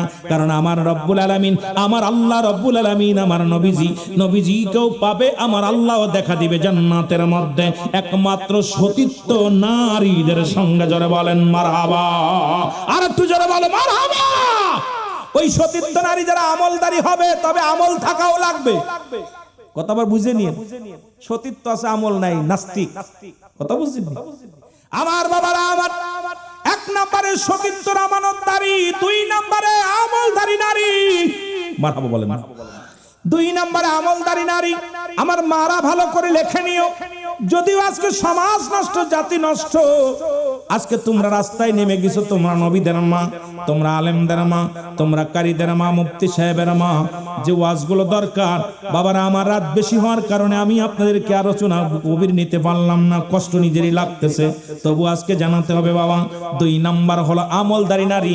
পৃথিবীর মধ্যে মা আমেনা এত আমলদারি ছিলেন, সারা রাত জেগে জেগে রব্বে কারীমের দরবারে কাঁদতো। মা আমেনা আব্দুল ওয়াহাব চুরি কয়, আব্দুল মুত্তালিব, রব্বে কারীম আমার একটা কন্যা সন্তান দিছে, যিনি রাত নির্জন হয়ে গেল রব্বে কারীমের দরবারে সিজদায় পড়ে পড়ে কান্দে। এই পৃথিবীর মধ্যে এত আমলদারি রে আমার কন্যা, এই পৃথিবীর মধ্যে সব চাইতে আমলদারি। এই পৃথিবীর মধ্যে 2 নম্বর নারী আমলদারি নারী। 3 নম্বর হলো মুসলমান পর্দাশীলতা নারী। জোরে বলো মারহাবা। আজকে যেমন নামাজও ফরজ, পর্দাও ফরজ, ঠিক কি না? নামাজও ফরজ, পর্দাও ফরজ। আমার মা আমেনা, আমার নবীজির মা, ওয়াহাব চুরি কয়, খোদার কসম করে বলি, হে আব্দুল মুত্তালিব, আমার কন্যা চেহারা পৃথিবীর কোনো পুরুষ দেখে নাই, আমার কন্যা ঘরের ভিতর থেকে বাইরে হয় নাই, জীবনে কোনো বেগানা পুরুষের নজরে পড়ে নাই, কারণ এই পৃথিবীর মধ্যে আমার কন্যাকে আমি এমন ভাবে লালন পালন করেছি, এই পৃথিবীর মধ্যে আমার কন্যা পৃথিবীর কোনো বেগানা পুরুষের চেহারা দেখে নাই। সুতরাং 2-3 নম্বর আমল হলো, 3 নম্বর আমল হলো মুসলমান পর্দাশীলতা নারী। মারহাবা। আজকে পর্দা আছে, হুজুরের মেয়ে বেপর্দায় কলেজে যায়, বক্তার মেয়ে মুসলমান বক্কা টিম। আজকে অধিকাংশ বক্তার বউ বাজার করে, অধিকাংশ বক্তার বউ আজকে মার্কেটে যায়। আমার জানা মতে অনেক বক্তার বউ আছে, বক্তা গ্রামে গ্রামে মাহফিল করে, বক্তার বউ বাজার নিয়ে নিজেই বাজার করে, নিজেই মুসলমান মার্কেট করে। আরে মুসলমান, এই জন্য আমি বলি বক্তার বাড়ি যেতে হবে, মাঝে মাঝেই বলি বক্তার বাড়ি যেতে হবে। বক্তা পর্দাশীলতা বাড়ি আছে কিনা, বক্তার ছেলে মেয়ে কি অবস্থায় চলে, বক্তার বিবি বাচ্চা কেমনে চলে, এগুলো যাচাই বাছাই করে বক্তা দাওয়াত দিতে হবে। বক্তার বাড়ি টেলিভিশন আছে কিনা, বক্তার বাড়ি বড় পর্দা আছে কিনা, বক্তার ফ্যামিলিগত বক্তা নামাজ পড়ে কিনা, এগুলো যাচাই বাছাই করিয়া যদি দাওয়াত হতো আমার সমাজের ভিতর উন্নতি হতো। এখন ডিজিটাল দেশ, শুধু মোবাইলে পায়া ভাইরাল পায়া আমাদের দিনটা এখন শুরু হয়েছে। বক্তা খোঁজে টাকা, মুসলমান আর শ্রোতা খোঁজে সুর, আর কমিটি খোঁজে ভাইরাল। এই জন্য আজকে আমাদের সর্বনাশ, দেশটা সর্বনাশ। এইটা খোঁজা বাদ দাও, একজন আমলদারি বক্তা দিয়ে আলোচনা করাও, একজন ইমানদার বক্তা দিয়ে ওয়াজ করাও, দেখবেন সমাজ পরিবর্তন হবে, জাতি পরিবর্তন হবে। কারণ বক্তার নিজেরই তো পরিবর্তন নয়, ও রং তামাশার মধ্যে জীবন কাটালো। ওই বক্তা পৃথিবীর মধ্যে সে রং তামাশা দেওয়া ছাড়া আমলের কোনো আলোচনা আসবে না। জোরে বলেন ঠিক কিনা? রাগ করবেন না, আবার আমার কথা হই না। এই জন্যই বলি, বক্তা দাওয়াত দেওয়ার পরে দয়া করে তার বাড়িতে যাবেন, একটু কষ্ট হলো বাড়িতে যাবেন, যা খোঁজ খবর নিবেন। আমি তার এত বড় বক্তা না ভাই, অধিকাংশ বক্তা মা বাবার ওয়াজ করে কান্দে, মা বাবা ঘরে পড়ে আছে, খাবার টাকা দিলে কি ঋণ শোধ, টাকা দিলে ঋণ শোধ। এই যে শীতের রাত আসতেছে, এগুলো আমাদের দেশে আগের মানুষ ওয়াজ নসিহতের বেপর্দা নারী পর্দাশীলতা হতো, ঘুষখোর সুদখোর ইমানদার হতো, বেনামাজি নামাজি হতো। আগের ওয়াজ করলে মানুষগুলো চোখের পানি ছাড়তো। এখন ওয়াজের ময়দানে চোখের পানি নাই, শুধু বিনোদন আর বিনোদন, হাসি রহস্য। কোন মেয়ে কোন ল্যাংটয়ে আছে, কোন মেয়ে কি অবস্থা আছে, কোনে সিনেমা হচ্ছে, কোনে কি। এই গাউল বাউল বক্তাগুলো এসে সমাজটারে এত নষ্ট বানিয়ে ফেলেছে। ইমানই কোনো আলোচনা নাই, ইমানই কোনো আলোচনা নাই। ইমানই আলোচনা করলে এখন মানুষের ভালো লাগে না, কারণ ওই যে নষ্ট হয়ে গেছে, নফস মরে গেছে, কলব মরে গেছে। এই মানুষের ভিতরে আল্লাহর দ্বীনের কথা বুঝ আসবে না, তাদের অন্তরের ভিতরে শয়তানের মোহর মেরে দিছে। তারা এই কথাগুলো তাদের ভালো লাগবে না। জোরে বলেন ঠিক কিনা? আরো জোরে বলেন ঠিক কিনা? এই যে আগের যুগে মসজিদ ছিল কাঁচা, মানুষের ইমান ছিল পাকা। এখন মসজিদ হইছে পাকা, ইমান একেবারেই ফাঁকা। জোরে বলেন ঠিক কিনা? আমাদের বাপ দাদারা ওয়াজ শুনতে আয়া কত মানুষ বেনামাজি নামাজি হতো, ঘুষ ঘুষ সুদ ছেড়ে দিছে, ওয়াজ শুনে কাঁদছে। আর এখন এর মাহফিলে আসলে সম্পূর্ণই বিনোদন। আমার সবচেয়ে বেশি খারাপ লাগে এটা। আপনাদের কেমন লাগে জানি না, তবে আমি বক্তা হিসেবে আমার কাছে খুব কষ্ট হয় এগুলো। আমার ভাইরা, আমার বন্ধুরা, আমার গভীর মনোযোগ। বলতেছিলাম 3 নাম্বার হলো পর্দাশীলতা নারী। যে বাড়িতে পর্দা নাই, যে ঘরের মধ্যে পর্দা নাই, এই ঘরের মেয়ে, এই ঘরের ছেলে দুনিয়ার মধ্যে ইমানদার ভালো খাঁটি মুমিন হতে পারে না। কারণ পর্দার বিধান যার ঘরে নাই, পর্দার বিধান যার ভিতরে নাই, সে কেমন মুসলমান? সে তো অদ্দুলঙ্গ মুসলমান। জোরে বলেন ঠিক কিনা? 4 নাম্বার হলো রূপবতী গুণবতী নারী। হয় গুণ আছে নাই রূপ আছে। কোন গুণবতী নারী কোনদিন অন্যের হাত ধরে চলে যায় না। কোন গুণবতী, কোন আদর্শবান নারী স্বামীর কষ্ট দেয় না। স্বামী যদি কোনো অক্ষম হয়ে থাকে, দাঁত কামড়ায় পড়ে থাকে স্বামীর সংসারে, চিন্তা করে আমার আব্বার ইজ্জত যাবে, আমার মার ইজ্জত যাবে। আমি অন্য পুরুষের সঙ্গে হাত ধরে যদি চলে যায়, আমার মা বাবার মুখ এই পৃথিবীর মধ্যে মুখ দেখাতে পারবে না। আমি আমার জীবনটারে মাটি করে দিব, দাঁত দিয়ে কামড়িয়ে সংসার করবো। কোনোদিন কাউকে টেরে পাতি দেয় না। এই জন্য আমার দেশের ছেলেরা শুধু রূপ দেখে পাগল হয়ে যায়, গুণ দেখে না, বংশ দেখে না। না দেখার কারণে আজকে সংসারে শান্তি নামে না। আমার বন্ধুরা শুনে নাও, এই রূপবতী গুণবতী কোন নারী যদি আপনার সংসারে আসে, জীবনে ওই নারী পরক্রিয়া করবে না। ওই নারী যদি আপনি 1000 দিন বছরকে বছর বিদেশে পড়ে আছেন, জীবনেও কোনোদিন কোনো পুরুষের সঙ্গে আড্ডা মারবে না, জীবনে কোনোদিন পুরুষের চিন্তা করবে না। কারণ তার অন্তরের ভিতরে রাসূলুল্লাহর প্রেম, আল্লাহর ভয়, কবরের ভয় অন্তরের ভিতরে ঢুকে গেছে। সে জীবন চলে যাবে, তবু অন্যায় করবে না। জোরে জোরে চিল্লায়া বলা যাবে না আল্লাহু আকবার। 5 নাম্বার হলো তার বংশ পরিচয়, আদর্শবান ফ্যামিলি। এ মুসলমান, আব্দুল ওহাব চুরি তৎকালীন জামানার মধ্যে একজন খাঁটি মানুষ ছিলেন। আমরা আজকে প্রতিজ্ঞা করব, কোন গাঁজাখোরের মেয়ে বিয়ে করব না, কোন মদখোরের মেয়ে বিয়ে করব না, কোন মুসলমান সুদখোরের মেয়ে বিয়ে করব না, কোন ঘুষখোরের মেয়ে বিয়ে করব না।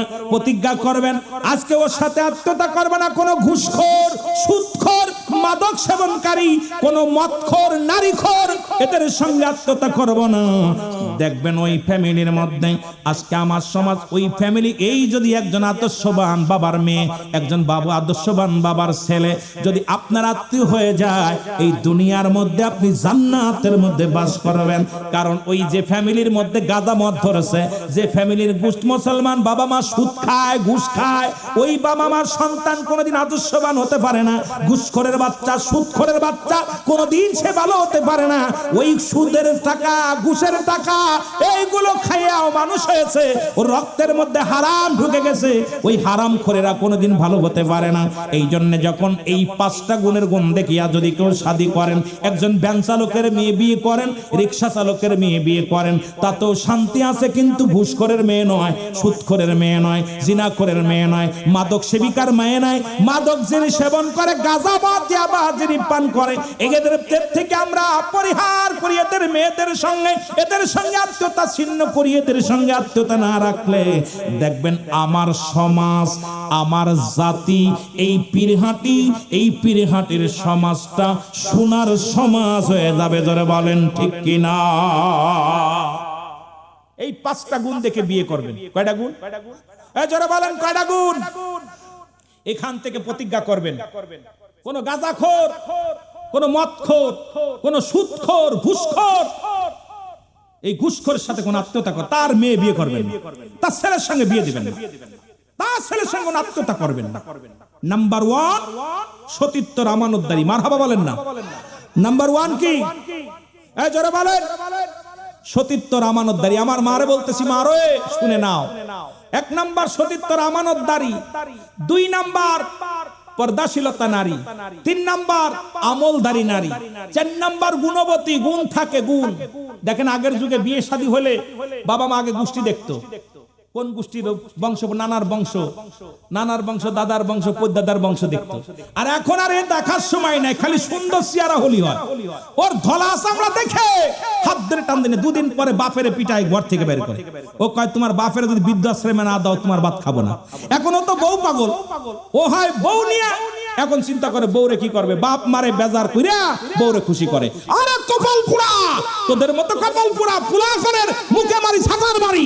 কারণ ওই বাপ মারে কষ্ট দিয়া সে যদি বাইতুল মুকাররমের ইমাম হয়, কাবা শরীফের ইমাম হয়, সমস্ত আমল বরবাদ। ওর মতো অপদার্থ সন্তান এই পৃথিবীর মধ্যে জাহান্নামী, হাসরে জাহান্নামী, কবরে জাহান্নামী। ওর মতো অপদার্থ সন্তান থাকার চাইতে না থাকা বলো। জোরে বলেন ঠিক কিনা?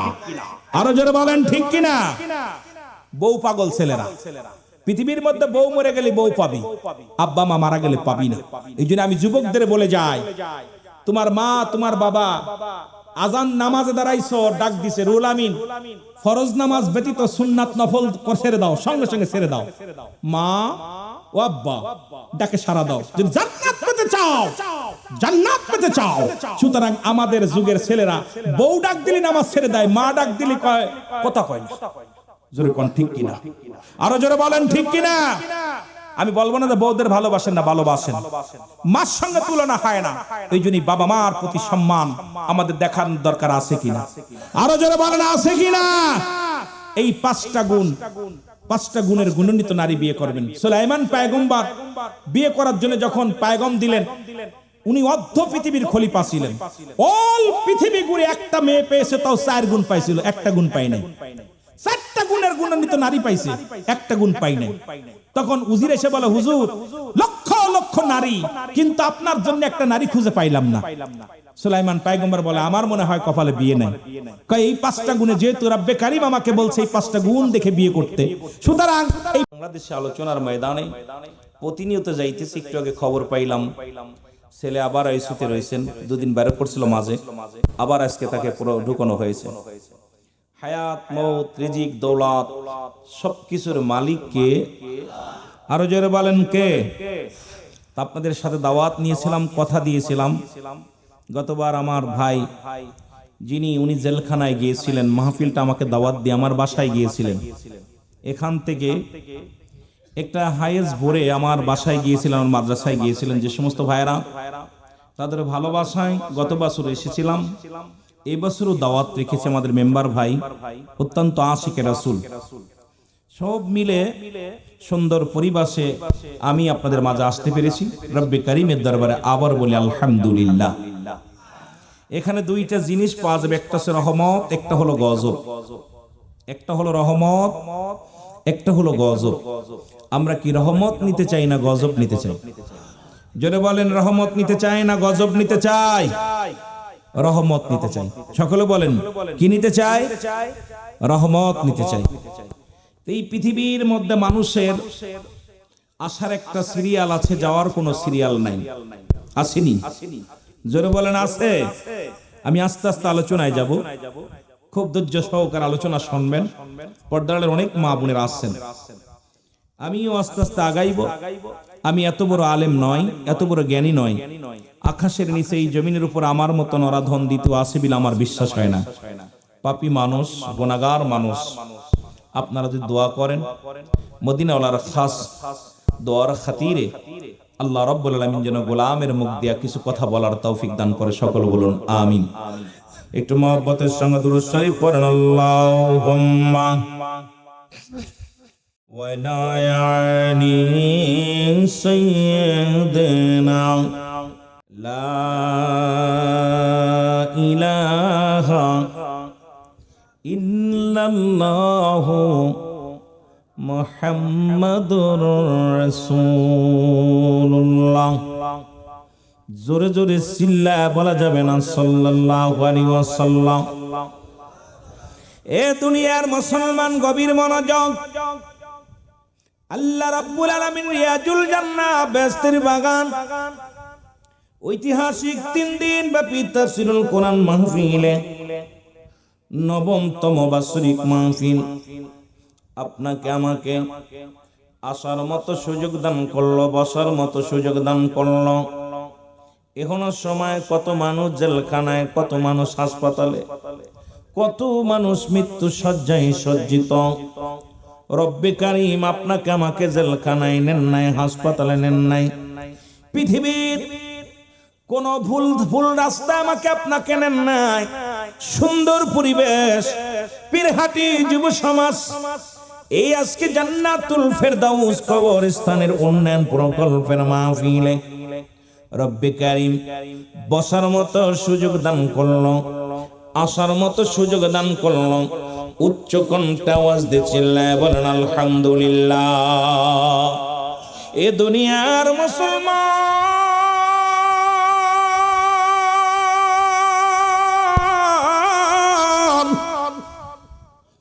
বান্দা যখন রিয়াজুল জান্নাহ বেহেশতের বাগানের দিকে রওনা দিয়েছে, বাড়ি থেকে, ঘর থেকে যখন বাইর হলো, প্রতিটা কদমে কদমে আমার আল্লাহ রাব্বুল আলামিন ওই বান্দার জীবনের সব সগীরা গুনাহগুলো মাফ করে দিয়েছে। জোরে বলেন মারহাবা। কি গুনাহ মাফ? পৃথিবীর এমন একটা জায়গা, পৃথিবীর মধ্যে এমন একটা বাগান, যে বাগানের দিকে রওনা হয়ে গেলে মানব জীবনের সগীরা গুনাহগুলো মাফ হয়ে যায়, ছোট ছোট গুনাহগুলো মাফ হয়ে যায়। মদিনার মাটি, বাংলাদেশের মাটি, মদিনার মাটি গায়ে লাগলে গুনাহ ঝরে যায়, বাংলাদেশের মাটি গায়ে লাগলে চুলকানি রোগ হয়। মদিনার পাথরের মধ্যে চুমা দিলেন যে সমস্ত হাজী ভাইরা মদিনায় গিয়েছেন, মদিনার মাটি, মদিনার পাথরে চুমা দিলে গুনাহ মাফ হয়ে যায়। বাংলাদেশের পাথরের মধ্যে চুমা দিলে প্রস্রাবের গন্ধ পাওয়া যায়। পাথরে পাথরে বেশ কম আছে, জায়গায় জায়গায় বেশ কম আছে। আজকে এই জায়গাটার নাম রিয়াজুল জান্নাহ বেহেশতের বাগান। আগে হলো বেহেশত, তারপর হলো বাগান। এই জান্নাতের বাগানে জান্নাতীরা আসে, আর যখনই বাড়ি থেকে রওনা দিছে, প্রতিটা কদমে কদমে আমার আল্লাহ রাব্বুল আলামিন বান্দা বান্দির জীবনের সগীরা গুনাহগুলো মাফ করে দিয়েছে। জোরে বলেন মারহাবা। একটু আস্তে বলবেন না, জোরে বলবেন। গুনাহ মাফের কথা হই না, বাড়ি যে বলবেন সুবহানাল্লাহ মারহাবা, এগুলো বাড়ি যে বলবেন। কি গুনাহ মাফ? জোরে বলেন কি গুনাহ মাফ? এনা আমাদের দেশে এক মন্ত্রী ছিল না, কইছে আমি কোনো গুনাহ করি না, আমিন কব না। কয় আমি জীবনে আমিন বলি নাই, কোনো গুনাহ করি না। কত বড় বদ, কথা বুঝেননি? এত বড় বাটপারের বাটপার বলছে উনি আমিন বলবেন। উনি বলে নাকি পাপ করে নাই, কোনো দাড়ি নাই মুখে, 30 বছর আছে নবী, সুন্নাত তার মুখে নাই, সুন্নাতের তার গায়ে গালে গন্ধ করছে একদম, তার দেখে মনে হচ্ছে একদম তাজা মালায়ন। সে কয় আমি জীবনে গুনাহ করি না। কথা বুঝেন নাই? যার ভিতরে না রাসূলুল্লাহ সুন্নাতই নাই, সে করছে আমি জীবনে আমিন বলি না, কারণ আমি কোনো গুনাহ করি না। তা আপনারা কি গুনাহ করেন নাই? মনে হয় সগীরা গুনাহ করেন না, ছোট গুনাহ করছেন? জোরে বলেন করছেন? সগীরা গুনাহগুলো মাফ হয়ে গেল জান্নাতের বাগানে আসার কারণে। আমরা শুধু সগীরা গুনাহ করি নাই, পদে পদে করছি কবিরা গুনাহ, নামাজ ছেড়ে দিয়া কবিরা গুনাহ। মাশাআল্লাহ সবাই মনে হয় নামাজি, কতক্ষণ সবাই নামাজি। নামাজ ছেড়ে দেয়া কবিরা গুনাহ, মিথ্যা বলা কবিরা গুনাহ। মাশাআল্লাহ মনে হয় আপনাদের এলাকার মানুষ বুঝি মিথ্যা বলে না। বেগানা নারী চেহারা দেখা কবিরা গুনাহ হারাম, বেগানা পুরুষের চেহারা দেখা হারাম। এই ওয়াজ তো বাংলাদেশ থেকে উঠে গেছে। এই ওয়াজগুলো করলে অধিকাংশ আলেমরা ধরা পড়ে যায়, অধিকাংশ তাফসীর কারকেরা ধরা পড়ে যায়। যদি এই ওয়াজগুলো যদি সমাজের মধ্যে করা হয়, কারণ যাদের চেহারা দেখা, যাদের সঙ্গে দেখা করা জায়েজ, তাদের সঙ্গে বিয়ে করা হারাম। যাদের সঙ্গে দেখা করা হারাম, তাদের সঙ্গে বিয়ে করা জায়েজ। বেগানা নারীর সঙ্গে দেখা দিয়া কবিরা গুনাহ, বেগানা পুরুষের সঙ্গে দেখা দিয়া কবিরা গুনাহ। আমার বাবারা আমার, আজকে যদি ওয়াজ করি অধিকাংশ ইমামের ইমামতি চলে যাবে, অধিকাংশ মাওলানার চাকরি চলে যাবে। আজকে উচিত কথা বললেই অনেক মানুষ বেজার হয়ে যায়। মুসলমান শুনে নাও, যেটা শরীয়তের বিধান অনুযায়ী মাদরুজ্জুন নবুওয়াতের প্রথম খণ্ডের মধ্যে বয়ান করেন, শরীয়তের দৃষ্টিতে হালালকে কোনো ব্যক্তি যদি হারাম বলে, সঙ্গে সঙ্গে সে কাফের, কাফের, কাফের। পৃথিবীর মধ্যে যদি কোনো ব্যক্তি হারামকে যদি হালাল বলে, সেও কাফের। সুতরাং কোনো ইখতিয়ার নাই, কোনো ফতোয়া নাই, বাসার মতো কোনো ফতোয়া নাই। এই কবিরা গুনাহগুলো মাফের দরকার আছে কি না? জোরে বলেন আসেনি গুনাহ মাফের? কার কার গুনাহগুলো মাফের দরকার একটু হাত তুলে দাঁড়ান। আল্লাহ তুমি মাফ করে দাও, জোরে বলেন আমিন। আরো জোরে বলেন আমিন। আল্লামা মুফতি ও মুসলমান কুতুবী রাহমাতুল্লাহ বয়ান করে, দুনিয়ার মানুষ শোনো, কিয়ামত পর্যন্ত কোন নবী আসবে না, কিয়ামত পর্যন্ত নবীদের দরজা বন্ধ, তওবার দরজা খোলা। যদি কোনো ব্যক্তি কবরের ভয়ে, জাহান্নামের ভয়ে, মৃত্যুর ভয়ে বান্দা যখন খাস তওবা করে আল্লাহ বলে ডাক দেয়, শুধু চোখের পানি ছেড়ে কাঁদবেন, বলে আল্লাহ না জানি আমার জীবনের শেষ রাত, সকাল উঠবে না, ফজরের আযান হয়তো আমার কানে আসবে না, সকালে সূর্য উদয় হয়তো আমার জীবনে আর আসবে না। বান্দা যখন কবরের ভয়ে, মৃত্যুর ভয়ে, জাহান্নামের ভয়ে খাস তওবা করে আল্লাহ বলে ডাক দেয়, রব্বে কারীম বান্দার জীবনের সব গুনাহ মাফ করে দেয়। জোরে বলেন মারহাবা। আর একটু জোরে বলেন আল্লাহু আকবার। এখন এখানে আসলে লাভ না লস? আজকে 9টা বছর পার হয়ে গেল মাহফিলের বয়স, এরপরও যদি গুনার বোঝা নিয়ে কবরে যায়, মনে করবেন ওর কপাল বন্ধ, কারণ কপালটা বন্ধ। 1টা বছর নয়, 2টি বছর নয়, এই 9টা বছর পার হয়ে গেল আপনার আমার জীবন থেকে মাহফিল খানা হলো। তারপর এলাকার মানুষগুলো যদি গুনাহ ঝরাইতে না পারি, এরপরেও যদি সগীরা গুনাহ নিয়ে কবরে যায়, এরপরেও যদি কবিরা গুনাহ নিয়ে কবরে যায়, আমি মনে করি এই বান্দা বান্দিগুলো রব্বে কারীমের কাছে জবাব দিতে পারবে না। কারণ রব্বে কারীমের কাছে কি জবাব দিব? এই সুযোগ পাওয়ার যদি আমরা গুনার বোঝা যদি মাফ না করাইতে পারি, আমার মতো কপাল পোড়া, আমার মতো দুর্ভাগা মানুষ এই পৃথিবীর মধ্যে আর কেউ নাই। জোরে জোরে চিল্লা বলা যাবে না, ঠিক কিনা? কারণ মানুষের মৃত্যু হয় 2টা টাইমে, একটা হলো রাতের বেলা, একটা হলো দিনের বেলা। ও মুসলমান শোনো, একটা হলো দিনের বেলা, একটা হলো রাতের বেলা। পৃথিবীর মধ্যে আসার একটা সিরিয়াল আছে, যার কোনো সিরিয়াল নাই।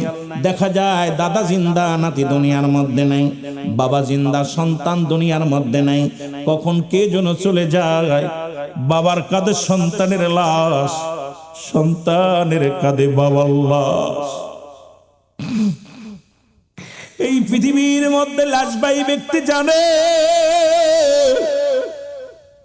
সন্তানের লাশ কত ভারী, বাবার লাশ কত ভারী।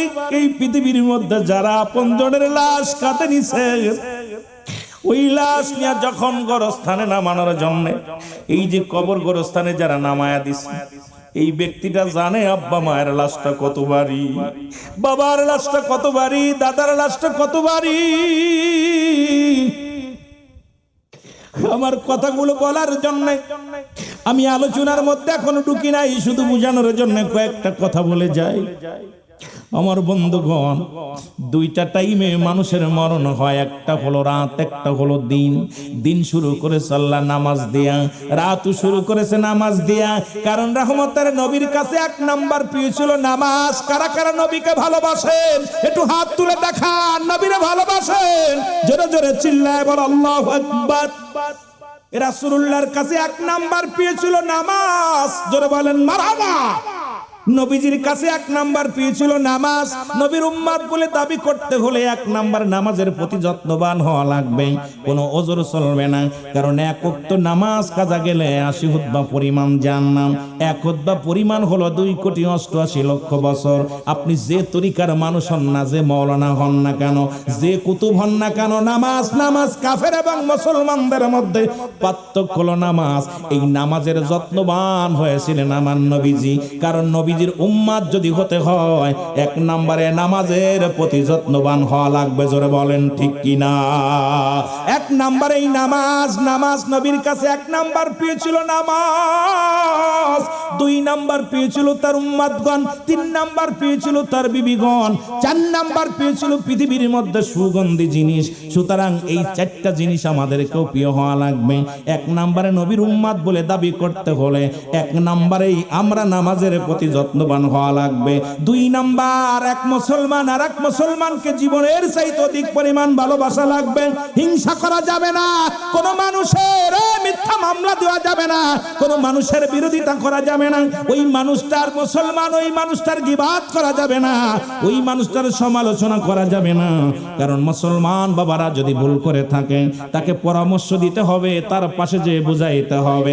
কারণ রাসূলুল্লাহর কাছে 2 নাম্বার প্রিয় ছিল তার উম্মতগণ, 3 নাম্বার প্রিয় ছিল নবীর কাছে বিবিগণ। কারণ আজকে আমাদের সমাজের বউ নিয়ে যায়, ওর বউ নিয়ে যায়। কারণটা কি? আপনার বউ যা আছে এটাই ভালোবাসেন, সুন্দরী হোক কালো হোক, আপনার বিবিকে আপনি ভালোবাসবেন। এটা আমার নবীজি তার বিবিদেরকে অত্যন্ত ভালোবাসতেন, মায়া করতেন। 4 নাম্বার নবীজির কাছে প্রিয় ছিল সুগন্ধি জিনিস। আমার নবী বিড়ি সিগারেট খান নাই, গাঁজা খান নাই, মদ খান নাই। সুতরাং নবীর উম্মত বলে দাবি করতে হলে আজ থেকে বিড়ি সিগারেট, গাঁজা, ইয়াবা, ফেন্সিডিল সব পরিহার করা লাগবে, জোরে বলেন ঠিক কিনা। আপনি বিড়ি টানবেন আর কবেন নবীর উম্মত, আপনি গাঁজা খাবেন আর বলবেন নবীর উম্মত, মদ খাবেন বলবেন নবীর উম্মত, নামাজ ছেড়ে দিবেন বলবেন নবীর উম্মত। আমি কই তুমি ফিরাউনের আওলাদ, জোরে বলেন ঠিক কিনা।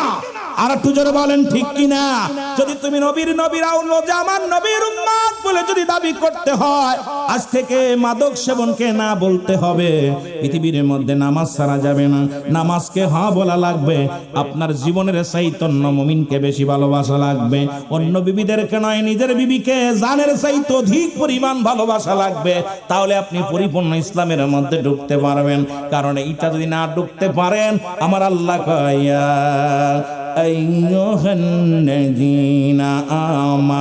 আল্লাহ যদি বলতে ও মানুষ সম্প্রদায়, আল্লাহ বলে ইমানদার বিশ্বাসীরা শোনো, তোমরা কি করো আল্লাহ বলে হাবিব আপনি জানায়া দেন পরিপূর্ণভাবে প্রবেশ করো। কিসের মধ্যে? ইসলামের মধ্যে। ইসলামের আবিধানিক শাব্দিক হলো ও মুসলমান 80 থেকে 82টা। এই একটা তাফসীর যদি রাত ভরে করি শেষ হয়ে যাবে, আমার জিন্দেগি শেষ হয়ে যাবে। ইসলামের আবিধানিক শাব্দিক অর্থ হলো 82টা, 80 থেকে 82টা। ইসলাম মানে আত্মসমর্পণ, ইসলাম মানে নিজে না খেয়ে অন্যরে খাওয়ানো, ইসলাম মানে নিজে না ঘুমা অন্যরে ঘুম পাড়ানো, ইসলাম মানে একত্ববাদ, ইসলাম মানে শান্তি, ইসলাম মানে নারীর সতীত্ব পাহারা দেওয়া, ইসলাম মানে নিজে না অন্যরে খাওয়ানো, ইসলাম মানে নিজে থেকে অন্যরে ঘুম পাড়ানো।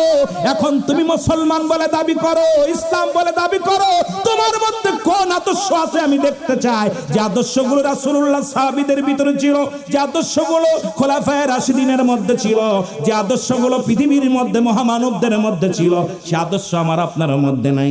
আপনারা কেমনে ইসলামের রাহবার বলে দাবি করেন? আপনি আমি ইসলামের রাহবার বলে দাবি করি, কিন্তু ইসলামের মধ্যে পরিপূর্ণ ঢুকতে পারি না। বেশি দরকার নাই, আলেমদেরকে বলবেন একটা এত তাফসীর করার আর দরকার নাই। ইসলামের আবিধানিক শাব্দিক অর্থটা নিয়ে আপনি আলোচনা করলে শেষ, জিন্দেগি শেষ। এত প্রয়োজন কি? দৈনন্দিন কালেমা, নামাজ, রোজা, হজ, যাকাত, ইসলাম, ঈমান, ইহসান, আগুন, পানি, মাটি, বাতাস, শরীয়ত, তরিকত, হাকিকত, মারিফাত, এগুলো নিয়ে আপনি আলোচনা সব হিসাবের ভিতরে যখন আলোচনার মধ্যে যাবে, সব কিছু পাই টু পাই, আপনি চোখ খুলে যাবে, দাদা খুলে যাবে। কিন্তু এগুলো মানবে না আমার সমাজের বাবারা। আমার শুনে নাও, যে কথা বলতেছিলাম, কষ্ট হচ্ছে আপনাদের? কথা বোঝা যায়? কথা বোঝা যায়?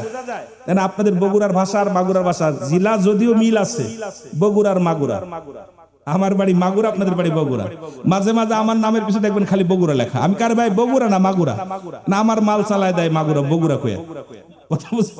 গতকালকে আমার নামের পিছনে লিখছে বগুড়ার বক্তা। আমি কই ভাই এটা লিখছেন কেন?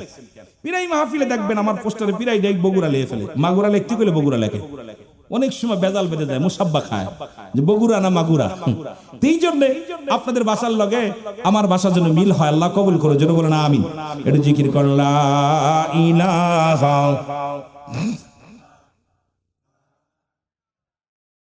ইল্লাল্লাহ, জোরে লা ইলাহা, এর নাই কোন মাবুদ আল্লাহ ছাড়া, বলো নাই কোন মাবুদ। লা ইলাহা ইল্লাল্লাহ, বলো লা ইলাহা, জবান খোলে লা ইলাহা, লা ইলাহা ইল্লাল্লাহ মুহাম্মাদুর রাসূলুল্লাহ সাল্লাল্লাহু আলাইহি ওয়াসাল্লাম। এ দুনিয়ার মুসলমান,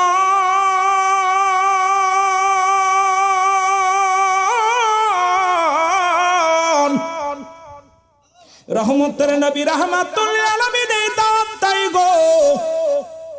আলোচনা কোথায় রাখলাম মনে রাখবেন, দুইটা টাইমে মরণ হয়, রাত্র আর দিনের কথা বলেই আমি আলোচনা একটু পিছনে চলে আসলাম।